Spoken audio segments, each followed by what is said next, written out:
Welcome to the Image Critique Show with Jeff Johnson, Rick Avalos, and their special guest. So sit back, relax, and enjoy the show. So good evening, everybody. Good to see you all again. We've had a little bit of a break here. Rick and I have been gone for a couple of months since we've seen you. So we're excited to be back. We've got a good crowd already tuning in, and it's very cool to be back here. We got a lot of great stuff coming up this year. We'll tell you about a couple things in a minute.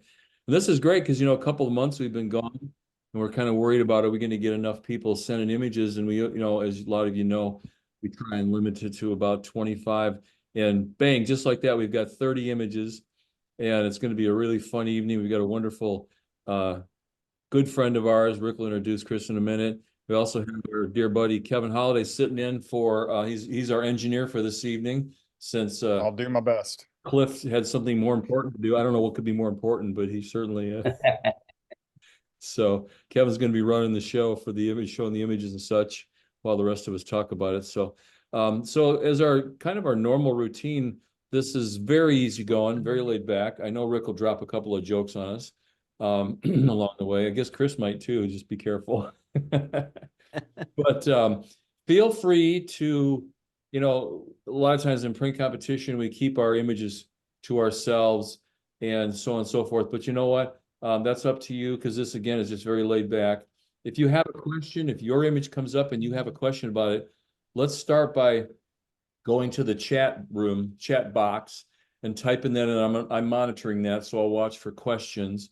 It's easier than turning your mic on and just trying to talk over us, because we don't ever stop talking. So speaking of that, I'll stop talking. Ricky, how are you? Good to see you again. I'm good, Jeffy. So you're in beautiful Florida, huh? I am sitting in Florida. I had to go. I just couldn't stop it. So it's very cool. And what's even, I'm doing one of my workshops, one of my soul road trips. What's even, if you guys look over at the monitor of Larry Myers, I've got Jill Bailey, and there's Larry, Jill, and Jeff's in there somewhere too. Jeff Hockwell. They're on my workshop. They're just in another hotel. So yeah. Jill is and Jeff and I go back a long time, and heck, when she was 3 and now she's 23, no, 30. Yeah. But anyway, I'm glad to see that you're having a good turnout there, Jeffy, and it sounds like and looks like you guys are having a great time.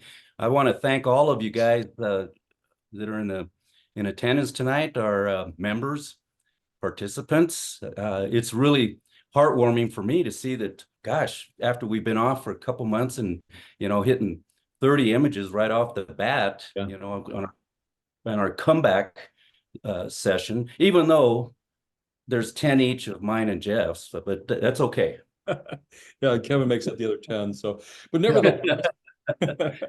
but thank you so much. And this just is I guess a testimony to hopefully what Jeff and I and Kevin and Cliff and Larry have been doing, and we're just wanting to bring value to this whole program. And in saying that, I think it's a good time to introduce our guest tonight, Chris Wooley from Spokane, Washington. Really good. Yeah. Great photographer. He had a wonderful turnout for the PPC pre-con class. I sat in on that. It was a wonderful class. He a very excellent instructor, and needless to say, a great photographer. And you're doing a bit of a tour. Or you're going to be teaching, or you have taught at GLIP. Isn't that coming up? Yeah, I'm not at GLIP this year. Yep. But yeah, other workshops. Okay, because yeah. What were you announcing at PPC that you were going to? Yeah, I just wrapped up a pinup and old Hollywood workshop. That was kind of fun. Just got back from Boise this last weekend for that one. Okay.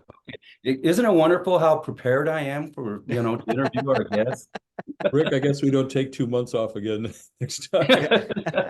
It's all those margaritas, huh? But you know what?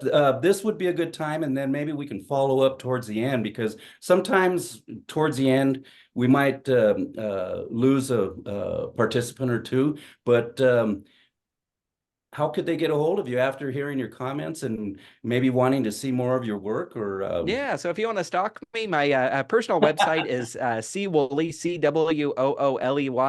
CWOOLEY.com. On there's all my social links. There's lots of pretty pictures to look at. And if you want to sign up for a newsletter, get fun tips and learn about workshops and things like that, you can check it out there. Great, great. Chris, anything else you'd like to offer? Well, I'm excited to dive in and look at these images. We got 30 of them. That's a lot of learning. Yeah, that is stuff. We got people keep coming in the room. We have almost 40 people. I think this is the biggest crowd we've had. That's very cool. Yeah, so we were saying earlier how we were a little worried about taking a couple months off from all this with PPA and all the fun stuff that happens. If everybody they'd still remember us. I guess they do. You did put their $100 checks in the mail to each one of them, didn't you, Rick? I did. Right. I just didn't put a stamp on it. And that's how this is going to go. All right. Hey, any comments, any questions? Hey, a couple things I want to tell you about. Some of the stuff Rick and I have been planning. We've got some new stuff happening this year. We'll have 10 months. This is the first month of our show, just like this. So look forward all the way through November. Each month we'll have another show, and hopefully we'll keep growing. We've got a new YouTube channel that we're just starting out. We've loaded our videos up there. And so please go and get on YouTube and like us so we can get some numbers cranking up there. That would definitely, even if you don't watch the videos, just go like us, because you do, right? Subscribe's the word you want. That's right. Yep. That's right. And you know, Jeff and I had mentioned this really from the onset when we launched this show, that we knew and we know that it's all an evolving process. So hence the announcement that Jeff just made about the YouTube and some other projects that we have related to the image critique show and other benefits that we're working on. So, you know, it is evolving, and we appreciate your patronage and your support. We really do. Absolutely. Definitely that. We've got 4 very cool evenings planned. We actually did one in January. We do a live interview. We did one in January with Bob Coates. And I love Bob. Yeah, he's a super guy. He's into so many things. He's just such a smart guy. That video is on the site already, both on the site and on the YouTube channel. But we've got 3 more live interviews coming up. We'll announce who they are coming up soon. But it's stuff we want you to tune in and listen as we go and ask some questions. So just make it more of a hands-on, touchy-feely kind of a thing. We've got some other online seminars we're working on that we'll be introducing here real soon, and so on and so forth. So and you know, those interviews are really valuable in my opinion, because they aren't necessarily, how can I say it, PPA centric, but just maybe some different perspectives that I think is valuable in our little journey here. I think it's important to get information and perspectives from, well, we heard this years and years ago about the marketing experts in our industry who went outside of the industry to learn about marketing, and you know, had really successful businesses. So I think it's important to keep our mind open and to look, you know, within, but also outside of our industry, and get different perspectives. And that's what we're trying to bring to the table. Well, and then I'll add to that, in one of our upcoming months, our good friend Kevin here on the mic is going to be one of our guest. I hate to use the word judge. I've never liked that word. Juror, I guess I don't like that much either, but it's our Evaluator. Evaluator. Yeah. So yeah. Kevin, we'll figure out what month we'll have you, but we'll do that real soon. And he'll probably be doing some programming for us as well. And this just brings a whole new light. He's familiar with the PPA world and what we know there, but he's also very familiar with outside of that. And that's very fascinating to me, that we can bring that kind of stuff to you. So just again, like Rick said, we're going to follow what we know as far as like print competition and comments and stuff like that, but we're going to add other outside touches to this. We've got several people we've talked to that can do some interviews. So really just kind of bringing all kinds of different stuff, all photography related. So it's 10 after the hour, and I think we've talked enough. They probably will hear, probably sick of us already. So if you guys are ready, I think we'll get started with our show. Any other quick comments before we roll, or? Chris? Anything you No, want to? I'm good. I'm Okay. excited. I want to dive in. All right. Cool. Show the pretty stuff. Let's Kevin, get going. All the ugly stuff loaded? too. No. Yep, I'm ready Yeah. to roll. Okay. Let's Alright. go. Go ahead and All do right. what you gotta do. So, and Do again, what I folks, do. go ahead and ask questions or chat it in the box. I'd be happy to take a look at that. Okay. Well, this is an Um, interesting one. All gray at night. All gray at night. Yes, we Yeah. haven't heard the title yet, but it's good. It's fantastic. So this first image is called a corporate smile. Let me get there. Hang on. Do you have it? No, No. sir. Not yet. There we go. Yeah. Hey, now we're cooking. Well, you're the man of the hour, Chris. How'd you Yeah, like go to ahead, my friend. start it off? All right. So corporate headshots are my jam. Like I absolutely love them. A huge part of my business. So looking at this is a beautiful, very, very clean image.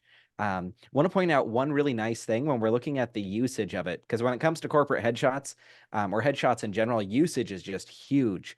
I do appreciate that this maker left room above the head.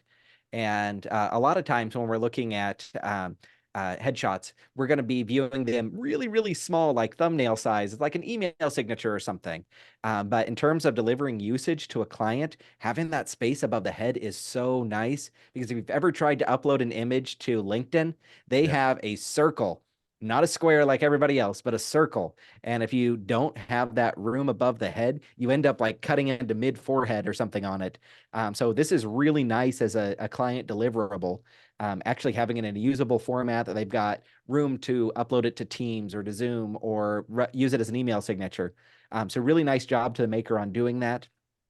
We have a very, very bright image, a really nice natural expression, very, very soft, low contrast lighting, which again, for corporate headshots is really, really nice. If we're going into the competition world now, so switching hats from having something that's going to be applicable for clients using and looking at competition, generally flat lighting tends to be a little bit less impactful. It doesn't have as much drama or direction that's going to it. So the maker may struggle in competition with an image that's very bright and direct, something that the client would absolutely love, those green merits. But when it comes to the image, it's the subject matter is a little bit more difficult or more challenging to get those high scores with.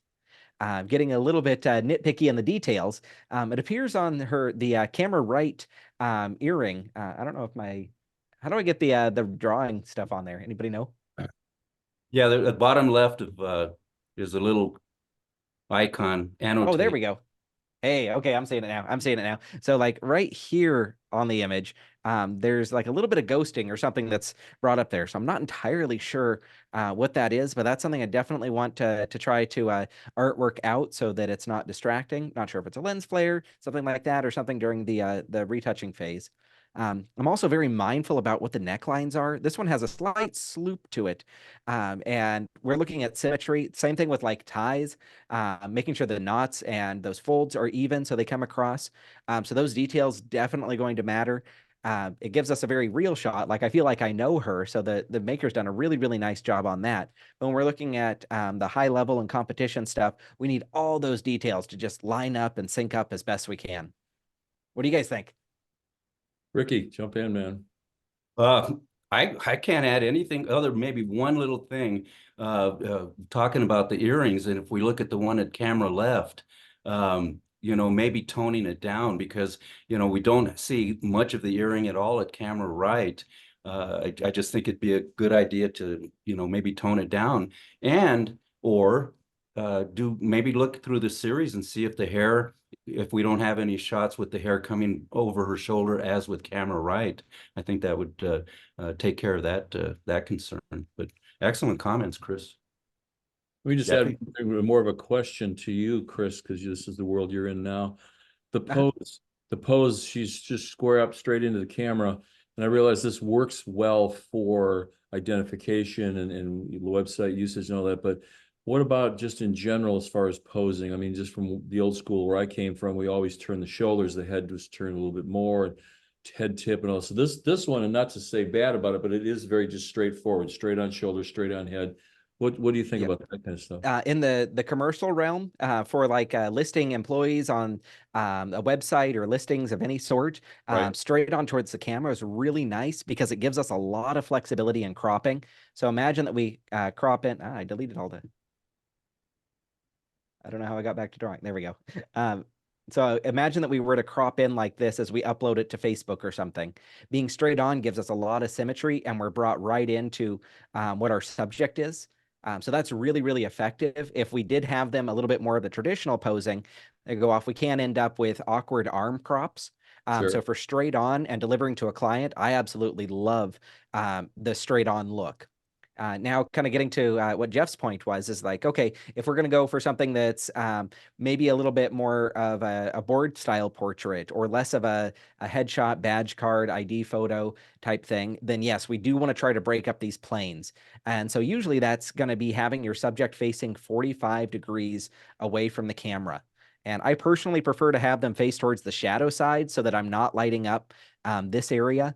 So if they have like a white shirt or anything, if I can put them in the shade of the body, that's really nice for just keeping that naturally toned down. And then just having their head or their nose face slightly in towards the camera so we can get some like short lighting on them, something that's a little bit nice. But yeah, if we can break up the plane of where those shoulders are so they're not on that same level, but maybe we have a background or one shoulder here, another shoulder over here, and then we've got that head smile. This is artwork here. There we go. I got a big nose saw there. that. Yeah, that was a. I'm going to give that right. 80. I'm going to go 80. So if we can have them angled there, it is very flattering that can come across. Right. Well, that's great. Yeah, but I think definitely for competition. And by the way, Chris, I'll give that an 82. Drawing there. But for competition, you definitely need to get into the poses, the tips, the tilts, and the things, because otherwise I can see a judge saying, "Oh, it's lit well, nice expression," but it's just very.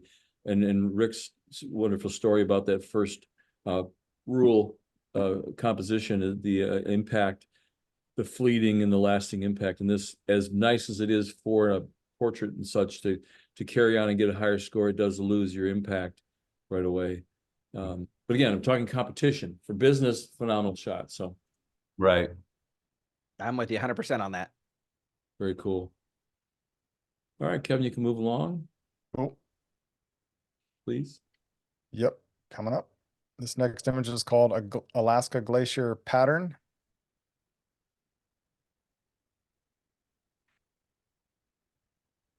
I want to just say something real quick about this one. We did have, this is I don't know if this is the first time entering, but this image was just a little bit small. And I'll talk with the makers online. We'll talk about that off camera.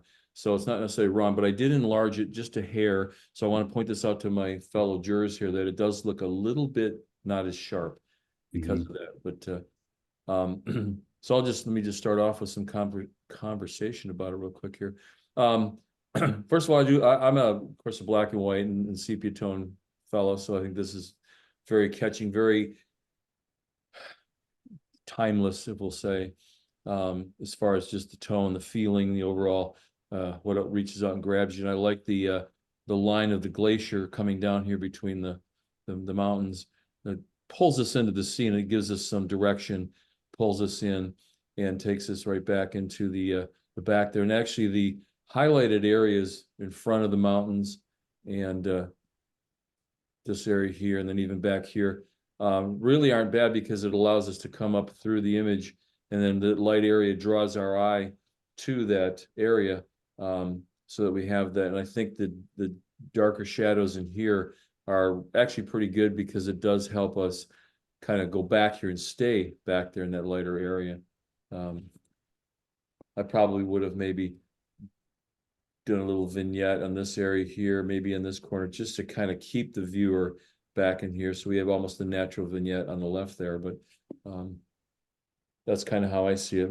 Rick, anything to add to that? Yeah. Really great leading lines into the image, which is great. And you mentioned, and then they're repeated. So we've got some really nice things going on here.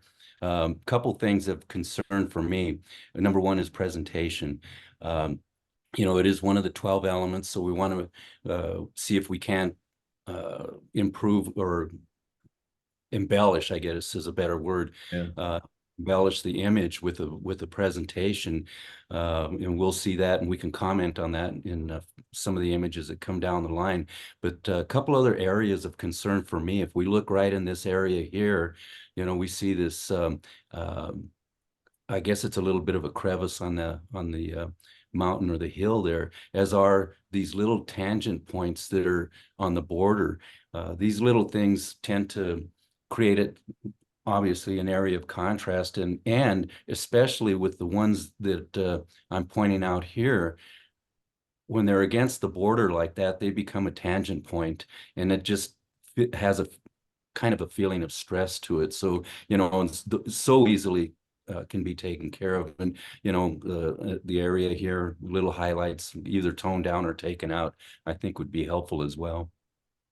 Well, I think a lot of times in these landscapes, just let me say real quick, that yes, that's what's happening. Those are snow fields, snow patches, you know, we don't know how large they are. So it is part of the scene. It is part of the story and the environment. But as Rick mentioned, they're so small in the photograph that they serve more as draws your eye away from where you want the viewer or the judge to take you through this. Chris, you want to add to that? Anything? Yeah, I'd be interested in seeing some experimentation with the crop on this too. You guys have done a beautiful job of pointing out like the really strong design elements that are here. I kind of wonder what might happen if we were to kind of come in and almost crop this top part. Oh, it's moving up there, so that we don't see the exit, but we still maintain where that road exits there, and we get that really high contrast. And maybe pulling that left side over here a little bit more, so we get all this cool texture coming in. Oh, right. So like left side this. out, yeah. Yep, This is the gotcha. trip, seeing the crop overlay on top of it. It'd be kind of interesting to see how that leads us up, and we aren't allowed to exit the frame. We can remove some of those tangents, as Rick had pointed out. It might be worth seeing if we can maybe bring in that right edge just a little bit to where we lose that distracting element. That way, if you're going to be staying in one of the categories that does not allow pixel editing, we aren't like photoshopping something out, but we can still get some of the cool texture and stuff. I don't know if this is necessarily the best crop for this, but it's definitely a different way of looking for the image within an image, and allowing us to play in some of those rules where we can't Photoshop stuff out. Yeah, But we'll just look at what it did there when you cut out that white in the upper left up there. It definitely keeps you in the scene. It keeps you. We follow this glacier, this trail, if you will, and we hit the white snow patch field back there. But because we can't go out, it definitely keeps us in. I even kind of feel that the dark line of the hill on the left there brings us right back down into the S curve there. So I like yeah, it. I love the weight You of know, that. It's got some nice visual weight going on. Yeah. And you know what's interesting about, you know, the cropping and this type of thing is it kind of takes it from being a landscape, which it obviously still is, but now we're kind of leaning more towards an abstract look and a more artistic rendition. Good call. I like that. Yep. Very cool. Cool. What do you got next? Next up, Alaska mountains and clouds. Again, I'll just say this was one that came through a little bit small, so I kind of played just a little bit maker. Just we'll talk later about it, but so I enlarged it just a hair. So guys, it did just lose a little sharpness because of that. But one of the things I see first off is I really, of course, I love clouds and and the lines, the diagonals here of the hillside that just kind of let us move back and forth and deeper into the scene. And the mountain peaks kind of keep us in to kind of the point where we want to stay there. But this line and even the cloud line and even this line just really give us some direction. I might have cropped it here because this cloud becoming, it's actually the lightest part of the scene. This is your scene down here and it pulls me up into this area, I think unnecessarily. So I might have cropped it all the way across here just to give it that long, narrow kind of a feel. Chris, what do you think? No, I'm 100% with you on that one. Also watching the bottom horizon, it looks like we have a slight tilt as it comes through on that water line. So in the cropping tool, there's a button that says straighten. You can take it and just drag it across on that bottom and make sure your horizons are perfectly straight. And then we can just pull in that top however's needed. My pen tool things disappeared. I don't know how to draw on there again. But I think we see where the bottom water line is. So if we're straight on that one going into a slight panoramic, I think we've got some really, really cool stuff that we can do. You see that straighten button up top? I love it.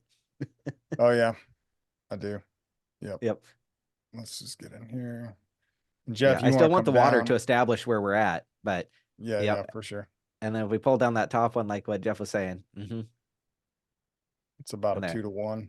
Yeah, and see that pulls you right and keeps you into those Yeah. hills right in the is kind of our, I'd say, our focal point. The background still has that feeling. We didn't lose anything from the story and the feeling of the scene. They still have that smoky, misty kind of stormy feeling. But it really keeps our eye into the game here, into those I'm mountains. enjoying that atmospheric perspective too, as we have more vibrant tones that are those deep blacks that we're getting, and it gets lighter and lighter as we go further back. Yeah. Great way of adding depth. Rick, this is your strong suit. Anything you want to add? Oh, yeah, man. What we need. Where's the guy on the hill? If there's a guy in a boat somewhere, where's my marker?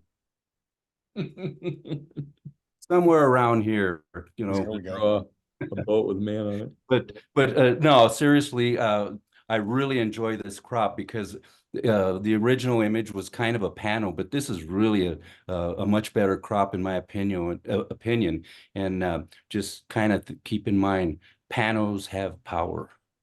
Ooh, Yeah. I like that. Oh, can I write that? I'm gonna do a T-shirt with that one. Panels have power. Kind of adding nice on the maker for shooting wide. I definitely prefer to find compositions and give myself a little bit of breathing room just in case I want to experiment or play with crops. If you shoot in and you were to try to get this exactly like this in camera, you might be missing a little bit of a story. So you're like, oh, okay, if we shoot that slightly wide like the maker did, then we can find that exact point that we want or straighten out that horizon and not have to worry about generating something or cropping in too much.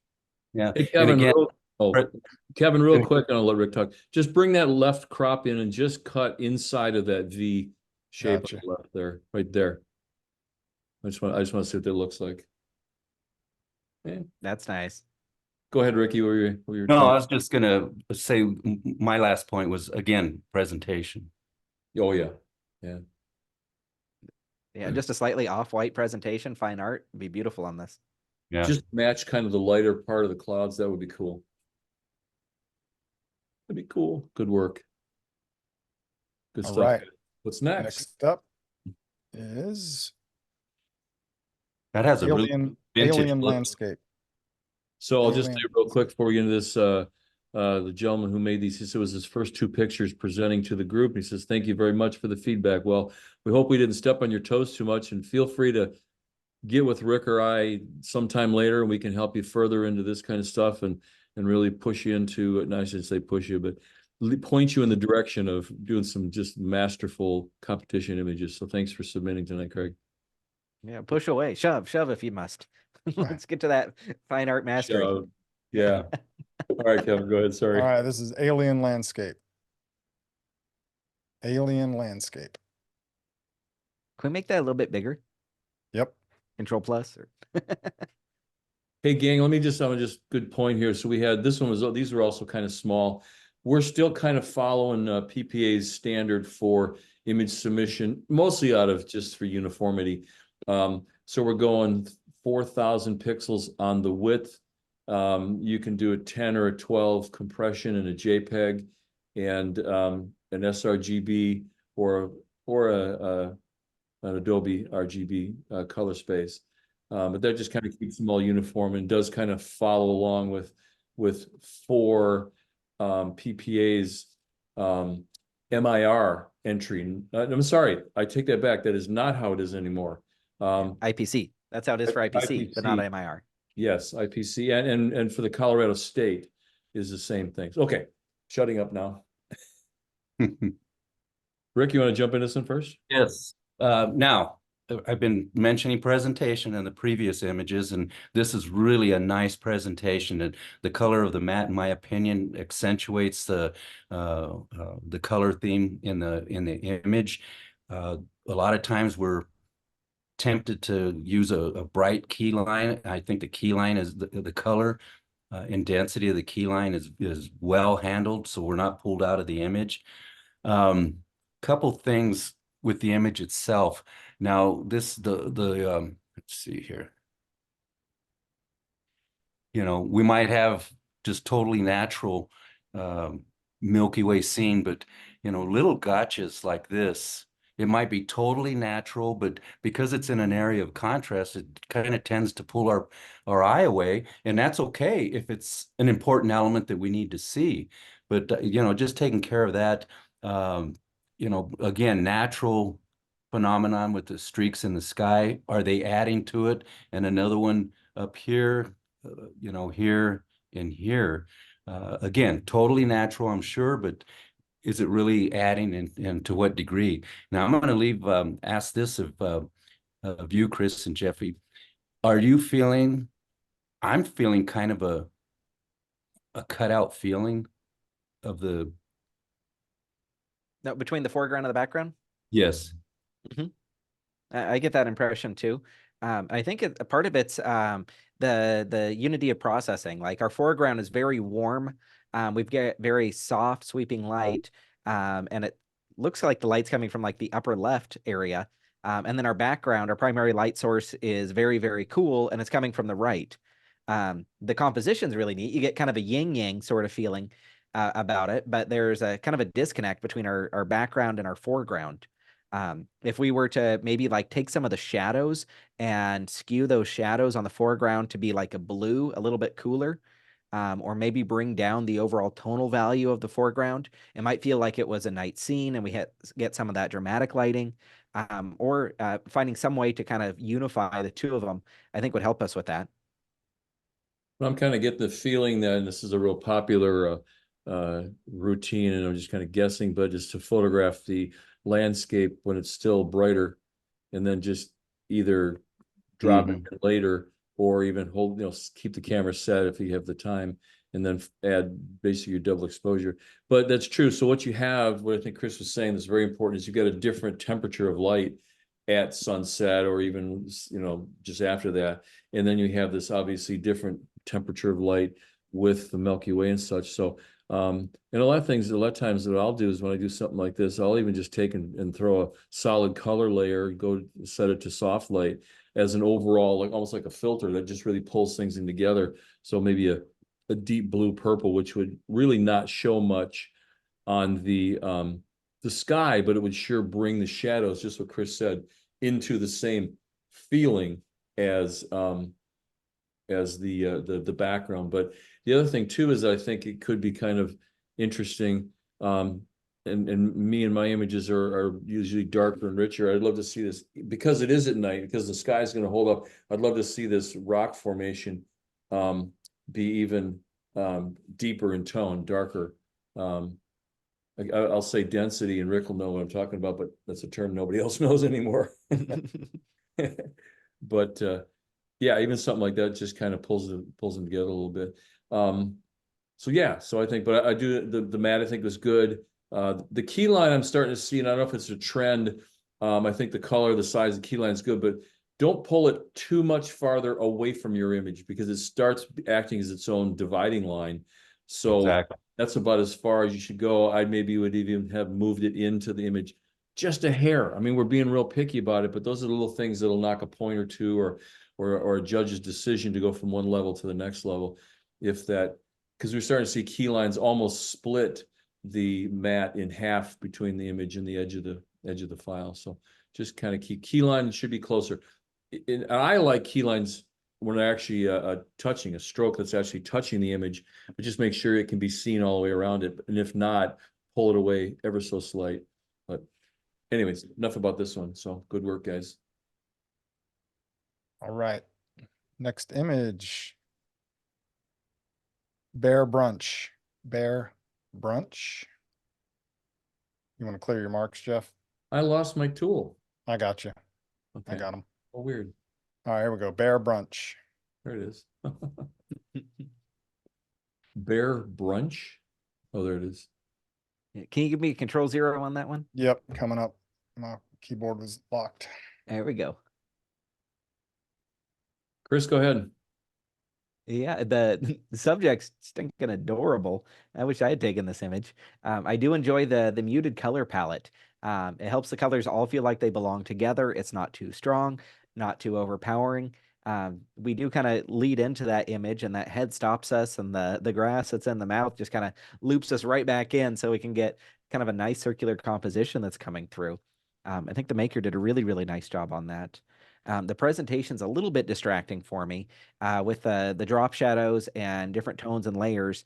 It competes a little bit with what the primary image is. We've also got more saturation that's in the browns of the presentation than what's in the bear. So it kind of makes the bear look a little bit less saturated, a little bit more blonde versus brown in it. But overall, I think you've got an image with some nice impact, and it's kind of a fun story. It looks adorable. Yeah, I think that the maker did a really good job with obviously their lens selection and the selective focus, because we have a really nice soft background and foreground, and the plane that the bearer is on is just totally sharp. I mean, tack sharp. And I would agree. The matte, it doesn't bother me too much about the shadow, but the color, and for this massive of a subject, it's the matte for me is really narrow. I think if we had a little wider or broader matte, I think it would be helpful, because we have such a massive subject, and then just kind of a thin matte. Also, on the image itself, I'm seeing little shadow areas here and on this side as well, again, which could be totally natural, but we're not having that sharp straight line all the way up and down. So it just kind of makes a wave of a feeling as you look at the image. I think that's the inner drop shadow that's added. And it's just Yeah, I think multiply it is. on the darker area, which Rick, on makes it my screen, that is what that is. That's the inner drop shadow. Yeah. Okay. It's funny. It kind of looks to me a little bit like almost like you've put a mat over a paper print, but the print isn't lying flat. Yeah, I see what you're saying. Yeah, It's weird, but it's that would just eliminate that shadow. It isn't less there, necessary yeah. at all. Yeah, it really isn't necessary. I mean, I think the colors are they're coordinating, but and really keep in mind when we do the mats, gang, they really need to be secondary. The last thing you want the judge to do is to look at the mat and okay, well, how do I address this? So I think the idea is there, but maybe just a little softer colors. I mean, I think you're in the same tones as maybe back in here, the shadow, even under the bear's head, but maybe just a little less saturation, maybe a little lighter, a little less saturation.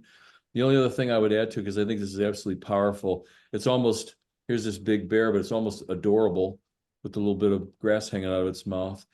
And but I maybe would have made the bear a little smaller in the image, give us a little bit more real estate, just to make it a little more comfortable. But other than that, I think it's got some great qualities, and I think it could do pretty well in competition.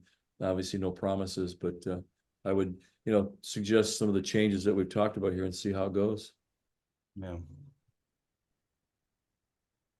All right, next up Yeah, I don't know why is. Do you still have control of tools, Kevin? They keep disappearing. Yeah, I got you. Okay. Get 'em.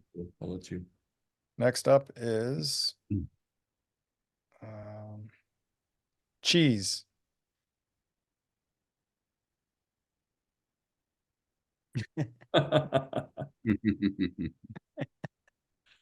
That's a great Wow. title. What a great title. Go ahead, Chris. This is cool. Yeah. So the cheese came up, and I'm like, all right, what are we gonna see? Is it a product shot of some cheddar? What's going on? And then we just got this herd that's here, and they're all looking at the camera, and cheese just feels so perfect of a title for it. Definitely adds some humor into it, which kind of gives a clue on how to interpret this image. So is it going to be like super fine art? Are we getting a little bit of whimsy that's coming through? We've got a nice way for it to be presented to us with that clever title. So props to the maker on that one. I don't have the draw tools. Kevin, or I don't know. Mine being came able up to- again, so I don't know what's happening. all right. Well, And- we'll go and I'll just verbally talk. The tones on the two animals in the back are absolutely gorgeous. They feel rich. They feel like they've got a nice vibrance, a good saturation. We've got some blacks. We've got some highlights that don't feel overexposed. That's really, really nice. As we get to the animals in the foreground, they do feel a little bit overexposed. And I know that they're a lighter color, but it feels like maybe direct sunlight's hitting them. And it just gives that feeling where the entire image might be, the tonal value of it might be slightly off. So that might be a little bit of selective dodging and burning that could kind of help balance out those, so they feel like it's a little bit more of a unified approach versus having one animal that's really, really perfectly exposed and another one that's overexposed. Ideally, if we could get the guy on the very far left to get his nose out of the other one's butt, that would be pretty nice. We could be looking at that, but a little bit difficult to get them to follow directions. I'm impressed that everybody else is looking at the camera. So that one doesn't pull me back too much, but it is a little bit of a distraction that's coming up there. And then I'm also looking at, it feels like the image tilts a little bit to the left. And I know we've got that hill that's going through there too, but when we mix the hill with the angle that all the animals are on, it feels like it's very weighted to that bottom left portion of it. So I want to make sure that we are kind of straightening that out, playing with it as best we can, so that we feel like we've got something that's a little bit more square to the camera, even if we are working with the elements in Mother Nature that we can't necessarily control. Other things to be mindful of is the heaviness of the mat. It's a very dark gray color. It looks like it might even be the darkest tonal range that we have, which is going to make the final image appear slightly brighter. And we're already battling some of those bright spots where we have the direct sun hitting. So we just want to kind of balance that out as much as possible. And then I'm getting a little bit of kind of near where the line that Jeff drew on the upper right, there's kind of a strange shadow that's creeping across. Not sure if that's natural, a shadow from something else, or some artwork that's done up, but would want to be mindful of right that. here. I can't see what's drawn. Yep, that's exactly the spot. And then there's also something on the kind of to the left of our big guy in the back's butt that feels a little bit unnatural. I'm not sure if that's a brush or artwork that's been done to it, but something that's right back there feels very heavy and kind of makes me wonder the reality of the scene. So that might have been something that's been removed, or that could just be natural and it's just my eyes messing with me. But when I see a couple of things like that, I start to question it, and then I'm looking for other things to kind of justify my view or opinion. If we can get rid of those distracting things, those tangents, as Rick had called them, that it helps us stay into the romance of the scene. Well, I'm wondering if this isn't a tree back here.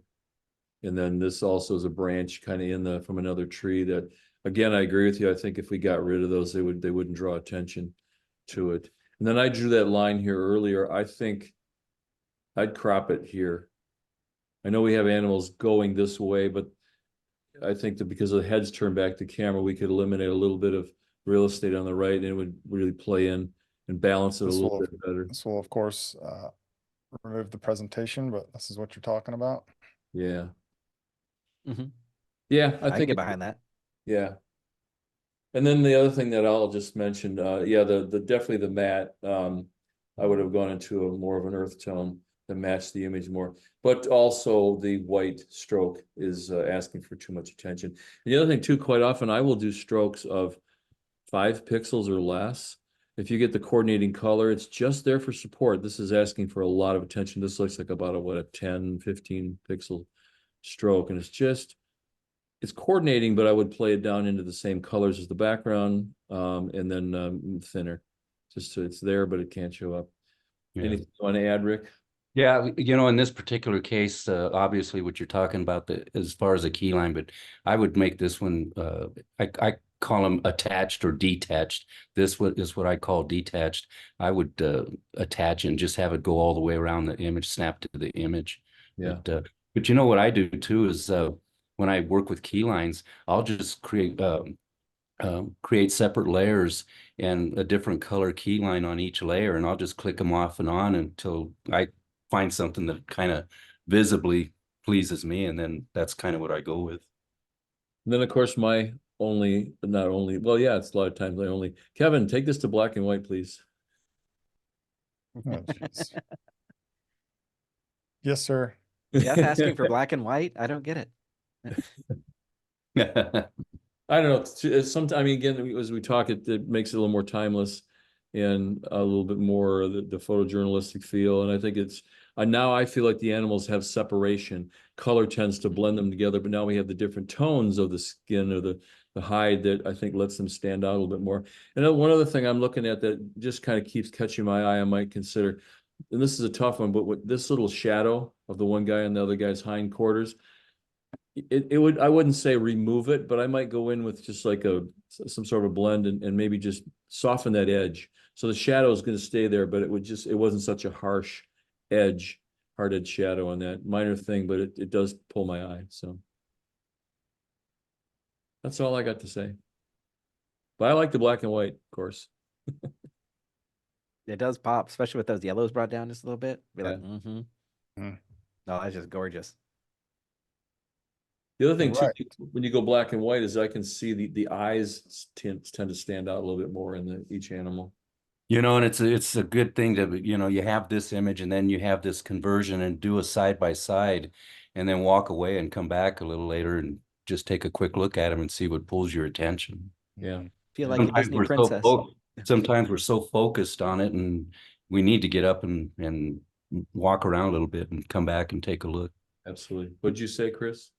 I feel like a Disney princess. They're all staring at me, ready to sing. Very good. Very cool. All right, Kev, go ahead. Okay. Next up is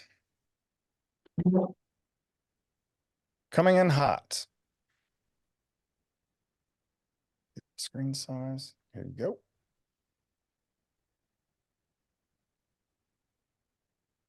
I can smell that one. I was just gonna say the same thing.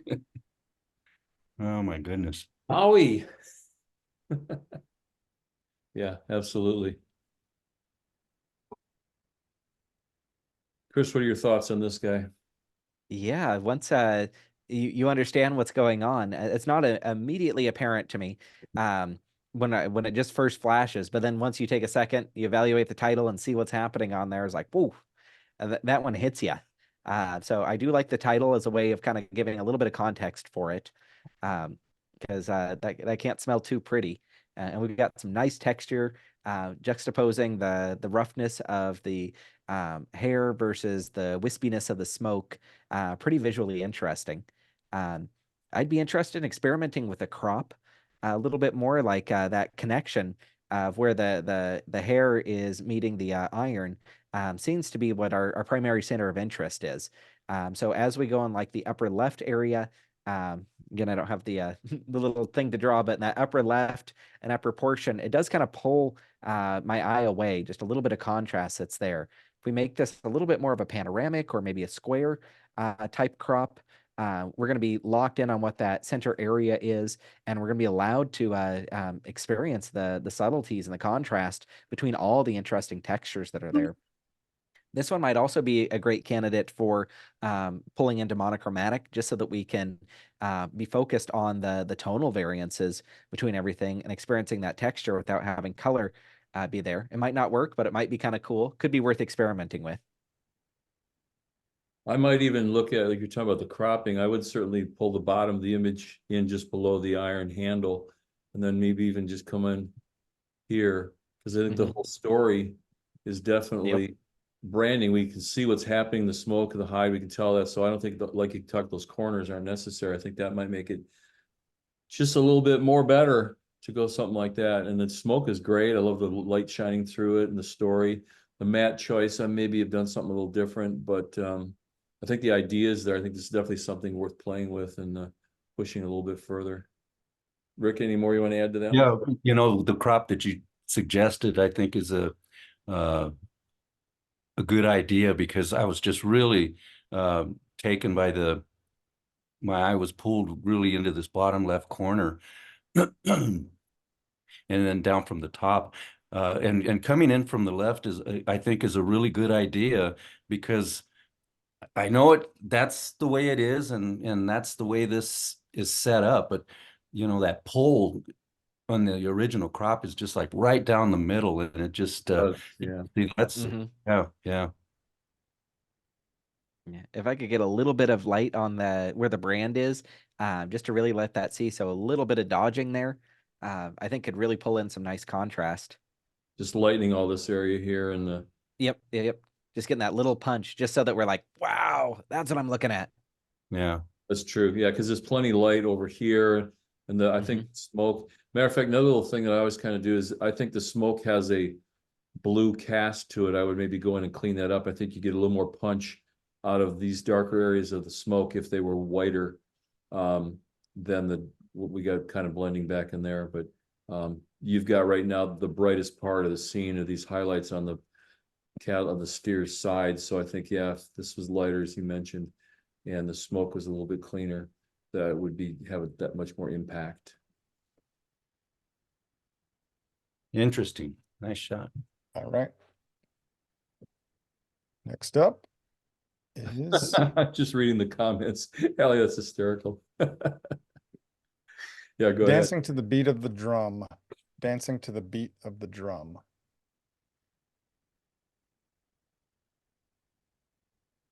Wow, what a unique time capture this is. This telling the, kind of putting the whole story in one frame with the movement, the blurred movement. I think it's done real well because we've got what's the word? I guess enough definition in each little area, but yet still showing movement and a blur that we still can see the feet and the turn. The face still shows up nicely. The colors are blended just enough, and even the background, which looks like it could have been pretty distracting, but I still follow through the colors and go right back up to the face. Good choice on the matte color and the key line and such. I like this. Yeah, I do too. One of the elements is creativity, and when you can take what might be considered kind of a common subject matter or a common scene and be creative in a way that you capture it and present it, I think deserves to be commended. And as I look at the image, I was thinking, well, is the subject a little big and the head a little close to the top? But I'm not sure that would be a valid concern for me anyway, because it just adds to the impact of the image, and we just have some really good color themes going through it. And just like you mentioned, I think that the color harmony with the matte is handled really well.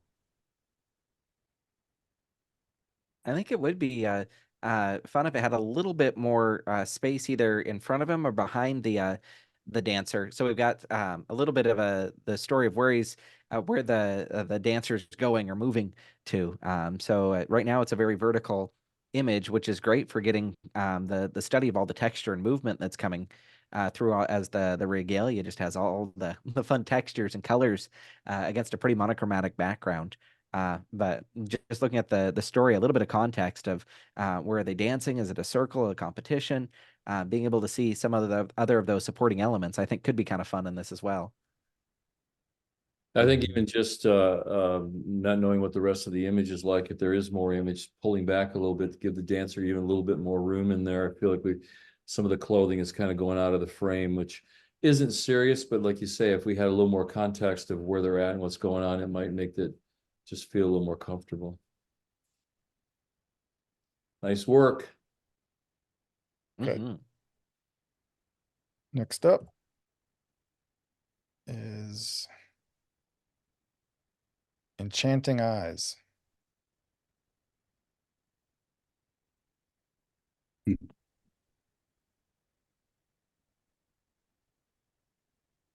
Chris, what are your thoughts on these enchanting eyes? I want to scratch the belly, but I know it's a bad idea. It's not going to work out like I think it's going to. Don't start something you can't finish. Yeah. So very, very cute portrait of this little kitty. I am drawn to the eyes. So nice title selection and how it's brought in. We get some great texture that's coming throughout. Nice lens selection, letting us see the kind of chubby belly and everything that's coming throughout. That very front paw that's on the bottom does feel a little bit overexposed. Like maybe we don't have as rich of texture and detail, or maybe the vibrance up a little bit higher than what the rest of it is. I do find that slightly distracting. And the bulk of the kitty, the belly area and the chest area, is a brighter tonality than what the face is. And we've got a very mid to low key presentation background setting. So that area of high contrast does compete against where our primary subject is. So if we could play with those tones just a little bit more, so that we're locked into where that face is with that cute kitty, I think we'd have a little bit more impact on this image. Rick, what do you think?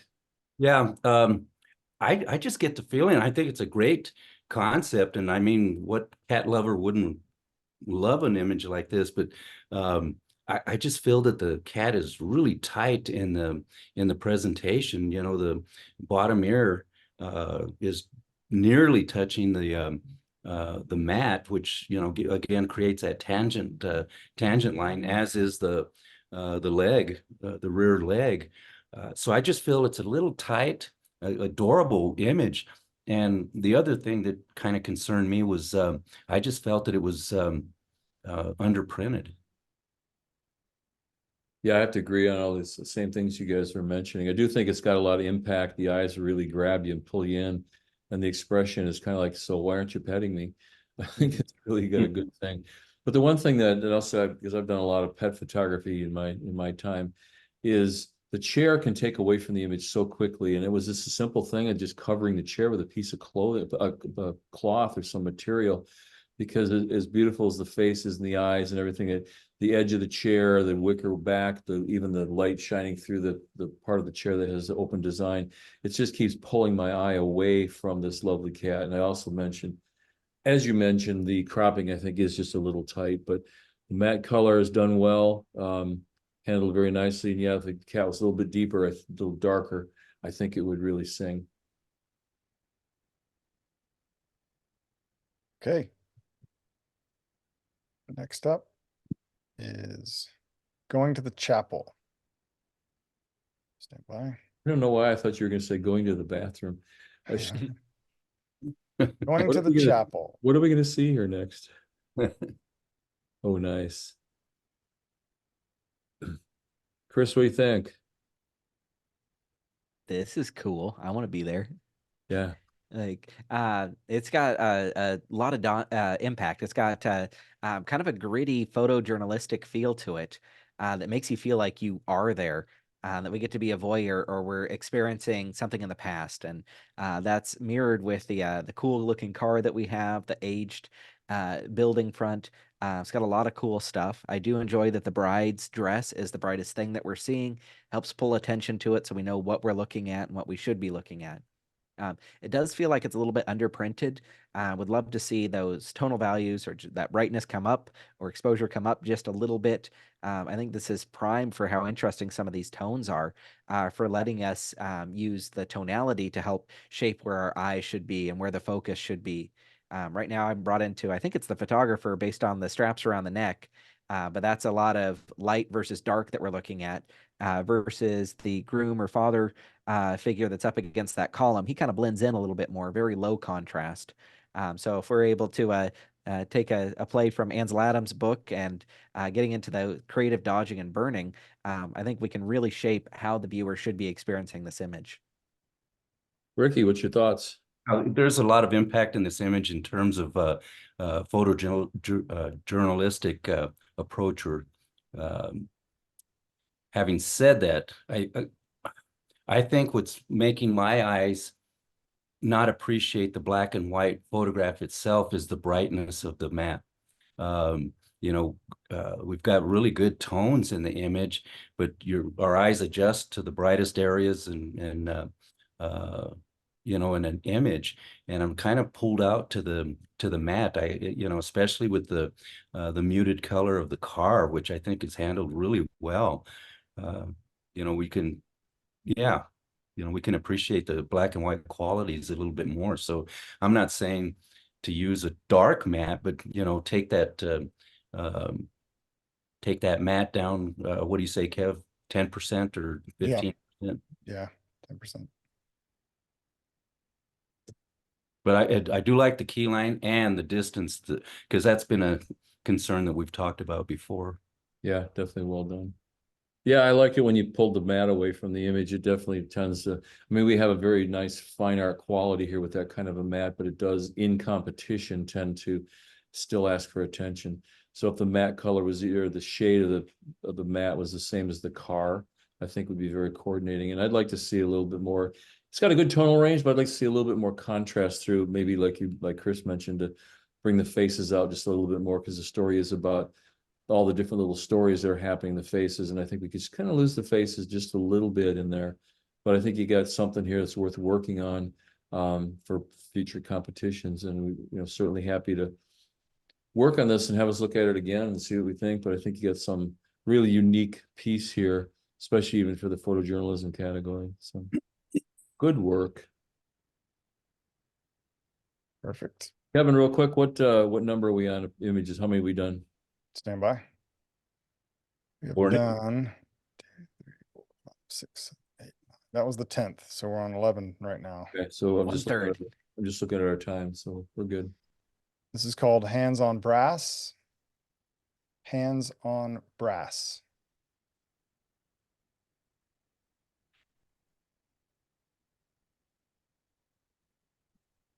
Well, I'll jump in on this one. I think this has got a really unique feel to it. I like the composition. It's just something quite different than we see a lot of times when we've done portraits of somebody with an instrument. We usually show them in the playing mode in the face and all thing, but this really is taking us into just the music here. It's more like we can hear this music than see this image.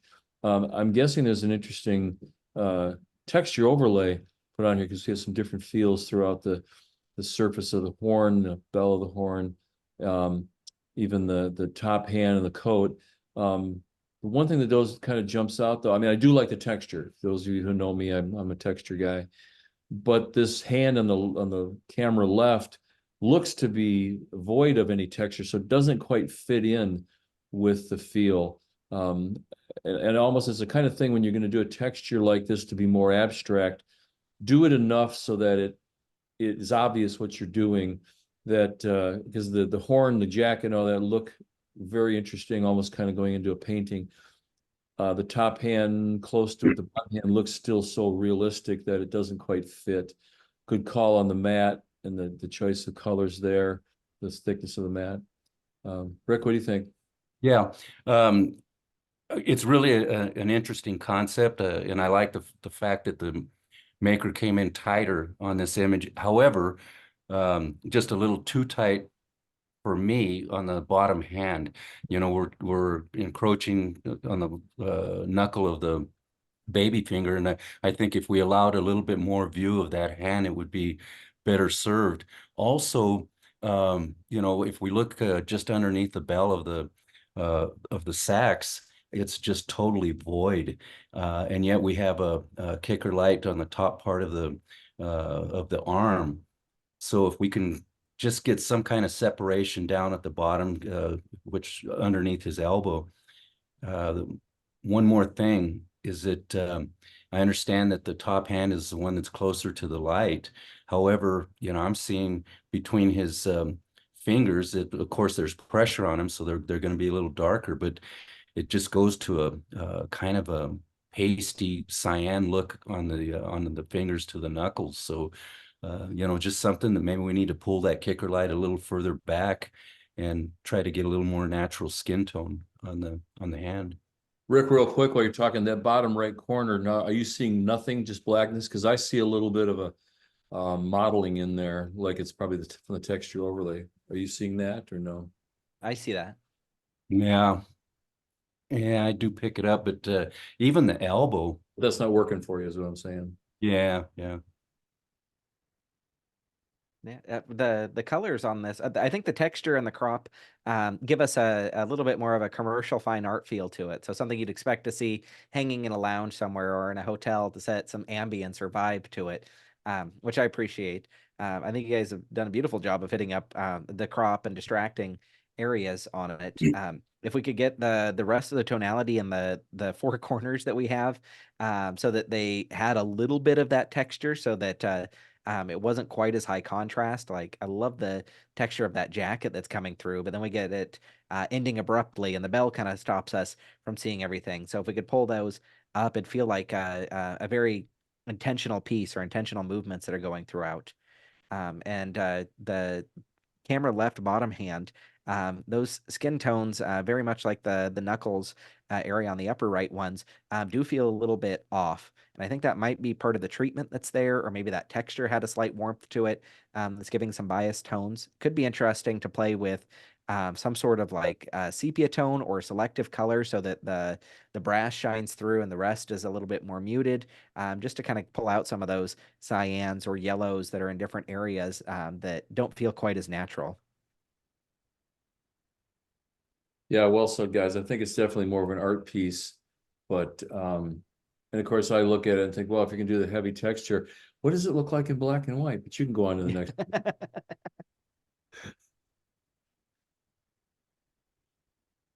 This one's called Horse of a Different Color. I hope it's purple. Oh,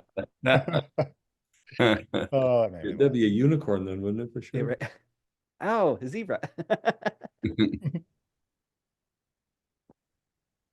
Chris, what do you think? I'm taking it in. I'm taking it in. Yeah. We do have a very, very strong center of interest. We know exactly what we're looking at. The title is fun, adds a little bit of a whimsy to it. The presentation, I get why they went the high contrast black and white to mirror the stripes that we're seeing, but they're so high contrast. They're even higher contrast than what our primary subject is. That's actually distracting. If it was maybe a little bit lower contrast or played into like an off-white and a light gray presentation, we'd be focusing more on what our central subject is. It does feel a little bit bullseye with our subject smack dab in the middle, especially with all those lines going. Could be interesting to see if we could maybe off-center the subject, either moving it to the left or to the right. My bias would be moving it to the left just a little bit, just to see if it kind of changes how we view it and adds a little bit more to the story. Rick, what else do you see here? Yeah, keyline, I feel is number one, a little bit too far away from the image itself. Could be just a hair darker as well. And I kind of played with it too, visually, with the crop. And I don't know. I kind of like coming in from narrow like this. the left. I'm sorry. Would you take it narrow like this? That's what I was looking. Yeah. Yeah, see, On either side. Kevin, there's go give us a little crop there, would you? Coming up. There's a lot of negative space to the left and right, and I'm questioning, how much is it adding to the image? So Chris is looking for something more a little off center like this, probably. Yeah, I'm probably taking up the bottom just a little bit too.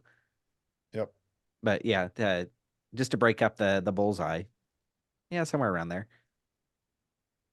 If there's even more space to the right, just a little bit, that'd be cool. But I None. like that idea of the vertical crop. I think that might be the stronger if this is how it was shot and we don't have room to move. Well, that's what I'm thinking. Sometimes we look at stuff and we're always kind of trained to not put stuff in the middle, but sometimes it really works if you nail it. Right. That's right. So, and Kevin, go back Could you to even go more aggressive on that crop? yeah, bring it right up to the bottom right of where the horse's body meets it. But I would even pull the bottom down. I would give us some of that chest. So Just you a want little like a long skinny. Yeah. Like a something 1 to 2, but keep it in tight. yeah, but see, we're just really creating something that's tighter. oh right, geez. Oh, we're just creating something that's just so out of the box that yeah, we're taking those maybe some of those rules and but I'll go ahead and Kevin center that face, put that right in the middle. I know that's Crop the booty. yeah, there you go. It's kind of a no-no, but again, I think this is something that a bullseye would absolutely I got my generative fill on. Oh, Oh. generative fill That's what's crop. happening. well, that's why Generative it keeps clicking expand. back. Okay, Stand by. what you doing? I got you. I'll get it there. Damn generative new tools. Yeah, See, we're and then pull the bottom down a little bit. I think we're just creating some totally in your face piece Oh, I like it. I like it. that is going to really catch, in this case, the judge's eye. And to me, there's so much more impact with this. Yeah, I take my crop back. This is the superior crop. You may have it back. I mean, there are walls in people's homes that need tall, skinny images like this. Yeah, Right. yeah. And I realized the brown of the background actually kind of plays into those brown tones of the horse, but the zebra. But okay, black and white. So, it's a zebra, black and white. Let's really play up those stripes and let the background just go a gray and take that color out of it. And just, does that give us any more impact or something different? I like the color. You do like the color? I think it's kind of fun where the background was just slightly cool, so it made the zebra look a little bit warmer. Gave some depth or additional separation. Yeah, I think either way.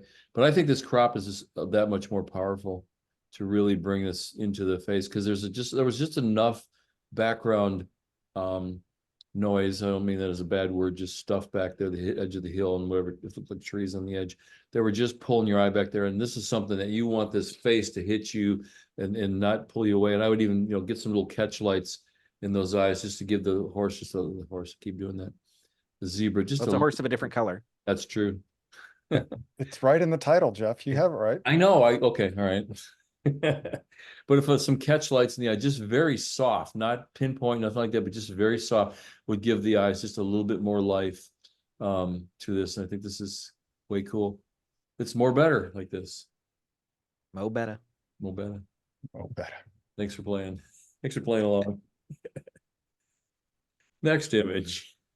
Houston, the egret has landed. That's good. Yes, that is good. Houston, the egret has landed. Rick, what do you think? Yeah. I think the color palette, the color harmony of this image is handled well. We've been talking about key lines. I think it's a perfect size and color for the key line. In terms of composition, we were just saying that sometimes it's okay to have a bullseye composition. In this case, if the file allows, I would like to see more space up on top, because we have the bird pretty darn close to center, just to give that feeling of where the bird came in. But other than that, I mean, the background is handled well. The lighting is not bad at all, but whatever you guys think. I'm looking at it, and it might be my eyes playing tricks on me, but it appears that the bird has been extracted, and there's a little bit of like artifacting around the edge, like on that right camera right area and the right wing. Yeah. Where it looks a little bit chunky. So would love to see either refinement on the extraction or to take it into a full painted effect, so that we have something's happening. And then the rocks in the foreground are kind of messing with my head again too. The very bottom right piece feels like it's tack sharp, and I'm seeing all sorts of texture and detail. And then we get a little bit behind that, and we're getting softer. And then we go up to the bird, which is further behind that, and it's tack sharp again. So it's making me feel like there's been artwork done or generative fill or something's been happening to give us a base here that's just not consistent with what the physics of the scene would be.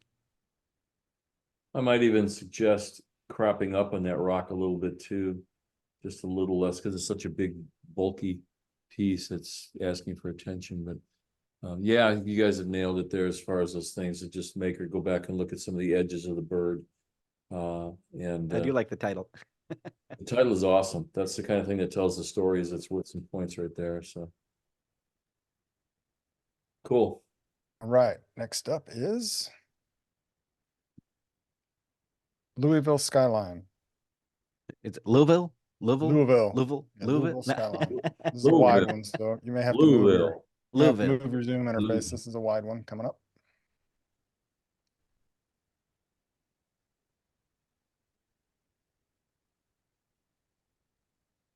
Chris, thoughts?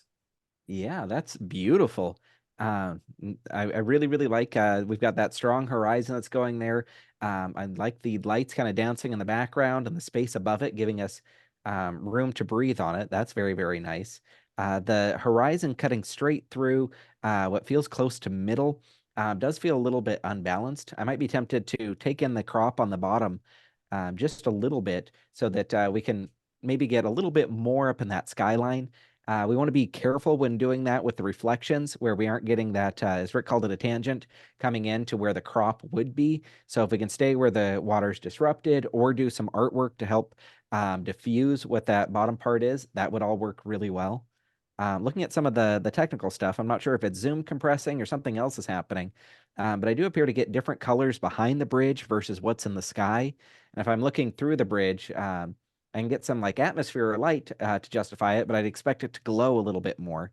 So it makes me think that maybe the sky had a treatment or something else done to it, which just kind of breaks me out of the reality of the scene.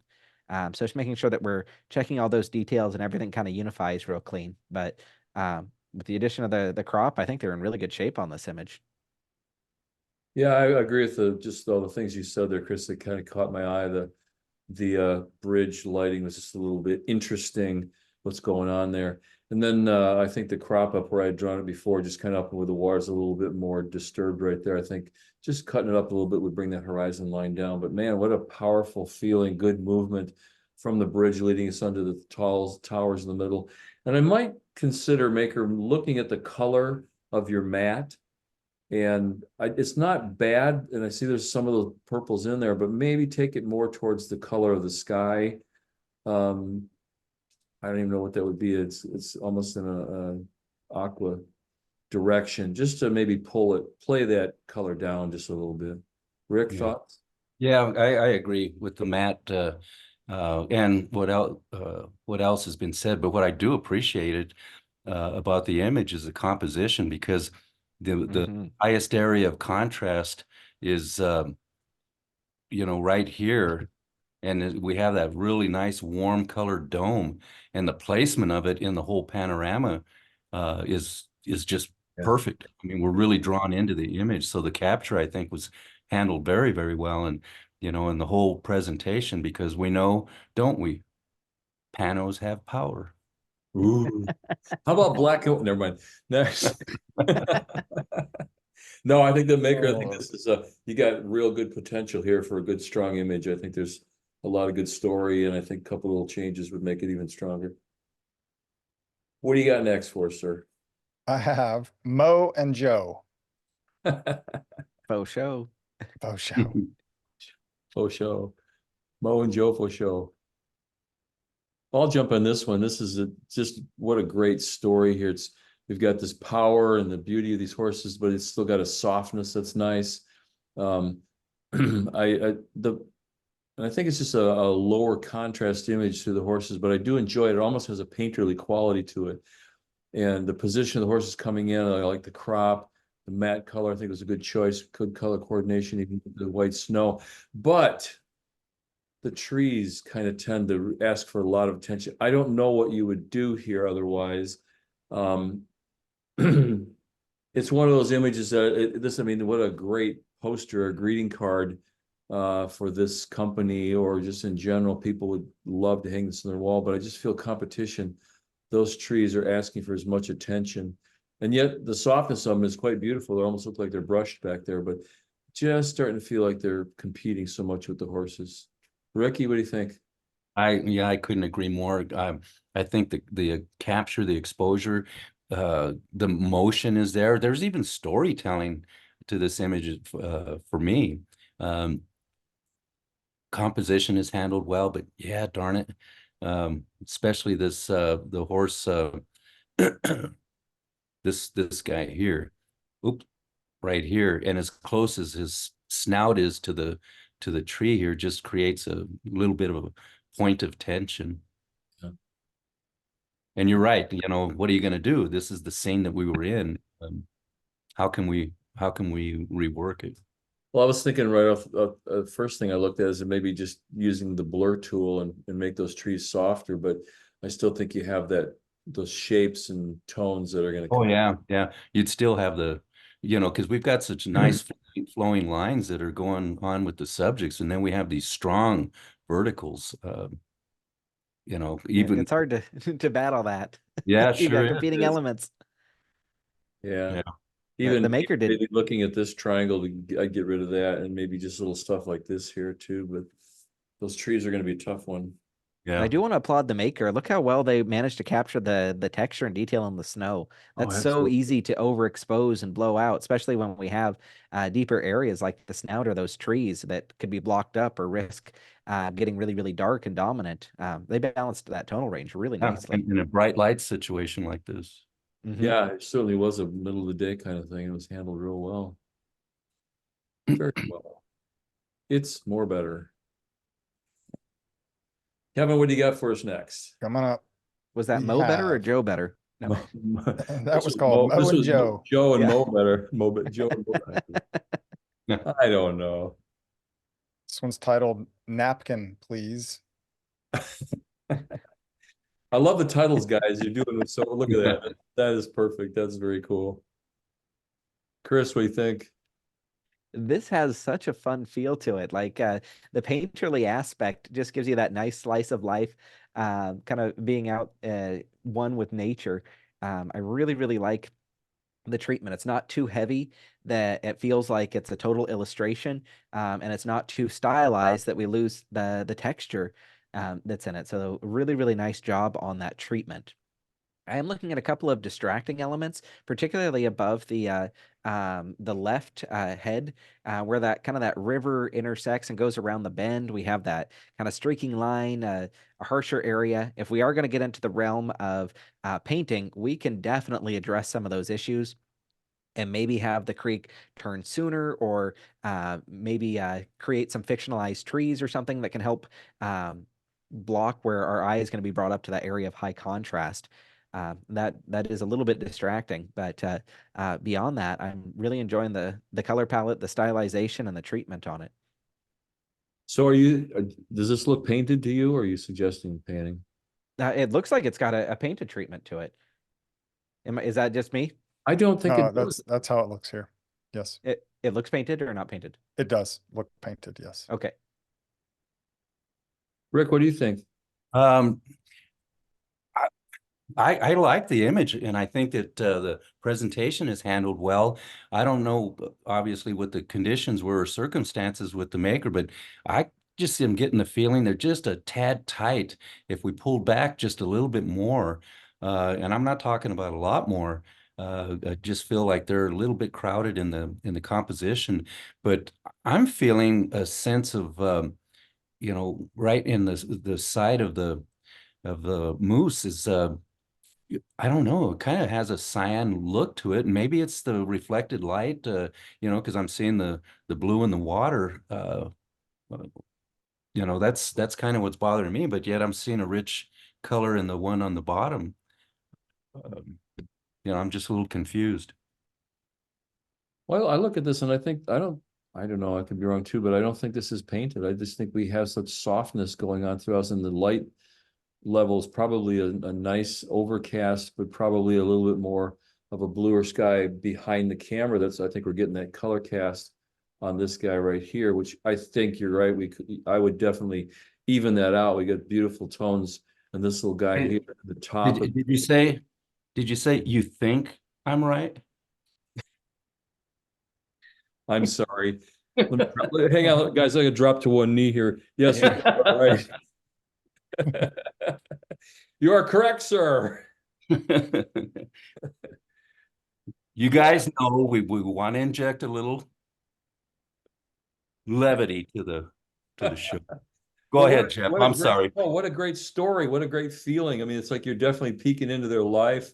It's lunchtime and the camera happened by. And I mean, just everything about it is so soft and beautiful. It just makes you want to sit down with them right there and have lunch with them. It's cool. I like it. I like it. That's what counts. That's what counts that we like it. Yeah. That's right. What else? Nature's window view.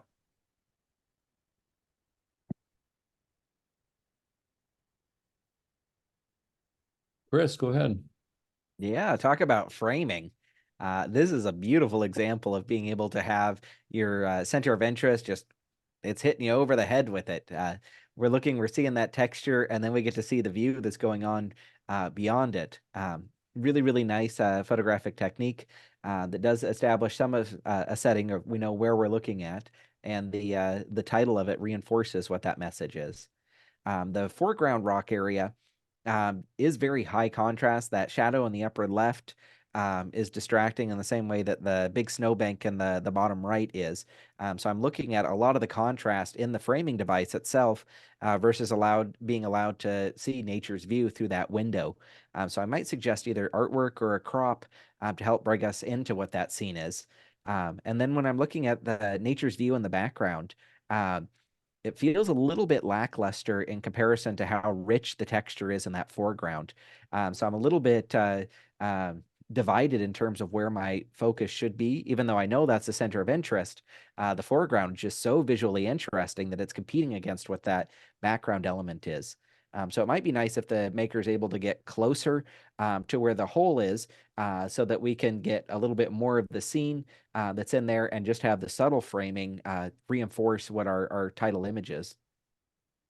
Yeah, Kevin, could you play with the crop on this one? Because I was just thinking the same thing, to pull in that right side and pull up the bottom. I mean, I love the snow in it, but I think you're going to get that feel of snow right in front of the hole and of course in the mountain. No, I don't. Well, yeah, that's not too bad. And pull up the right side. You mean we're gonna go pano because it got power? I don't know. Pano's got power. I wasn't Pano's got thinking- power. Let's see. Do you have T-shirts that say that, Rick? That's gonna have to be in the making for sure. Right. I'm gonna add that to the list, Rick, for our t-shirts. Well, bring it back. Yeah, bring the middle down. I like the little bit of snow there, and I don't mind a little bit on the right, but I think we're just Kind of really leads in, huh? something like that. I don't know. We're zeroing in more on that, more on the, like Chris said, the power of the whole here. How about there's a good here. We need a shirt with that one too. The power of the whole. That could get me in trouble. I do like this crop. I think it definitely puts a too. focus on. We don't Yeah. lose any of the context that's in there. Yeah. Yeah, we should definitely still have that same feeling. I might work a couple of things. I would maybe soften this shadow line right here, and this little guy like this, I would probably get rid of that. But I don't mind that. And you can't go any darker on the snow because then it's going to look like, gray snow. Yeah. Matter of fact, At least it's not yellow snow. that's true. That's exactly what I was thinking. But you know what would help? I think if you could, I would take that blue and maybe just even darken that just a little bit, just give it a little bit more punch. That would help draw you back into that opening a little bit more. But I think this is a great concept. It's a really unique piece that we haven't seen anything like this before. And kind of, we kind of think that the maker go way out of his way and hike up the side of a mountain to get this. I hope so, because it's nice capture. Good job. Yeah. Now, guys, help me with this, Jeffy and Chris. Time of day. Okay, so that was a question that came to my mind. I was going to ask you guys the same thing. And we always hear about it's a beautiful scene, and I think it's handled very well, especially the challenge of the exposure, with the light.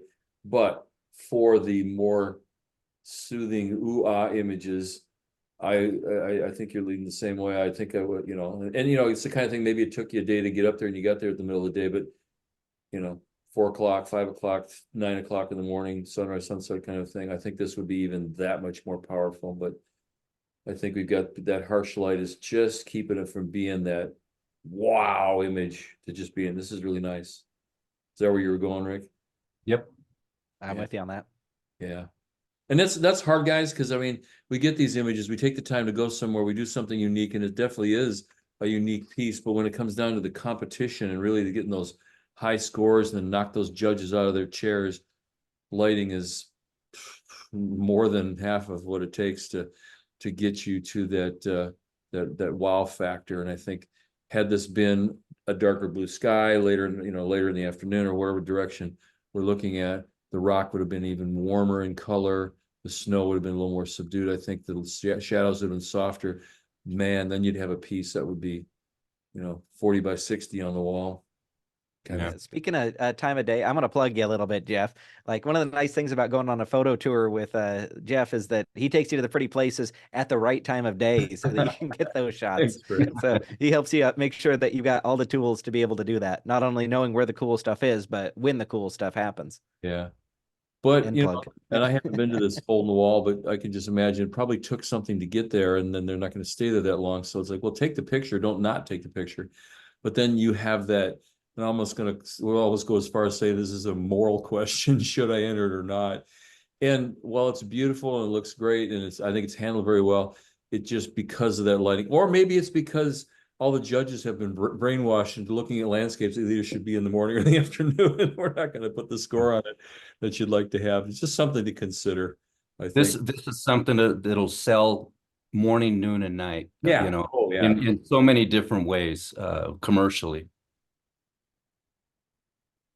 And even in black and white. No, sorry. Okay.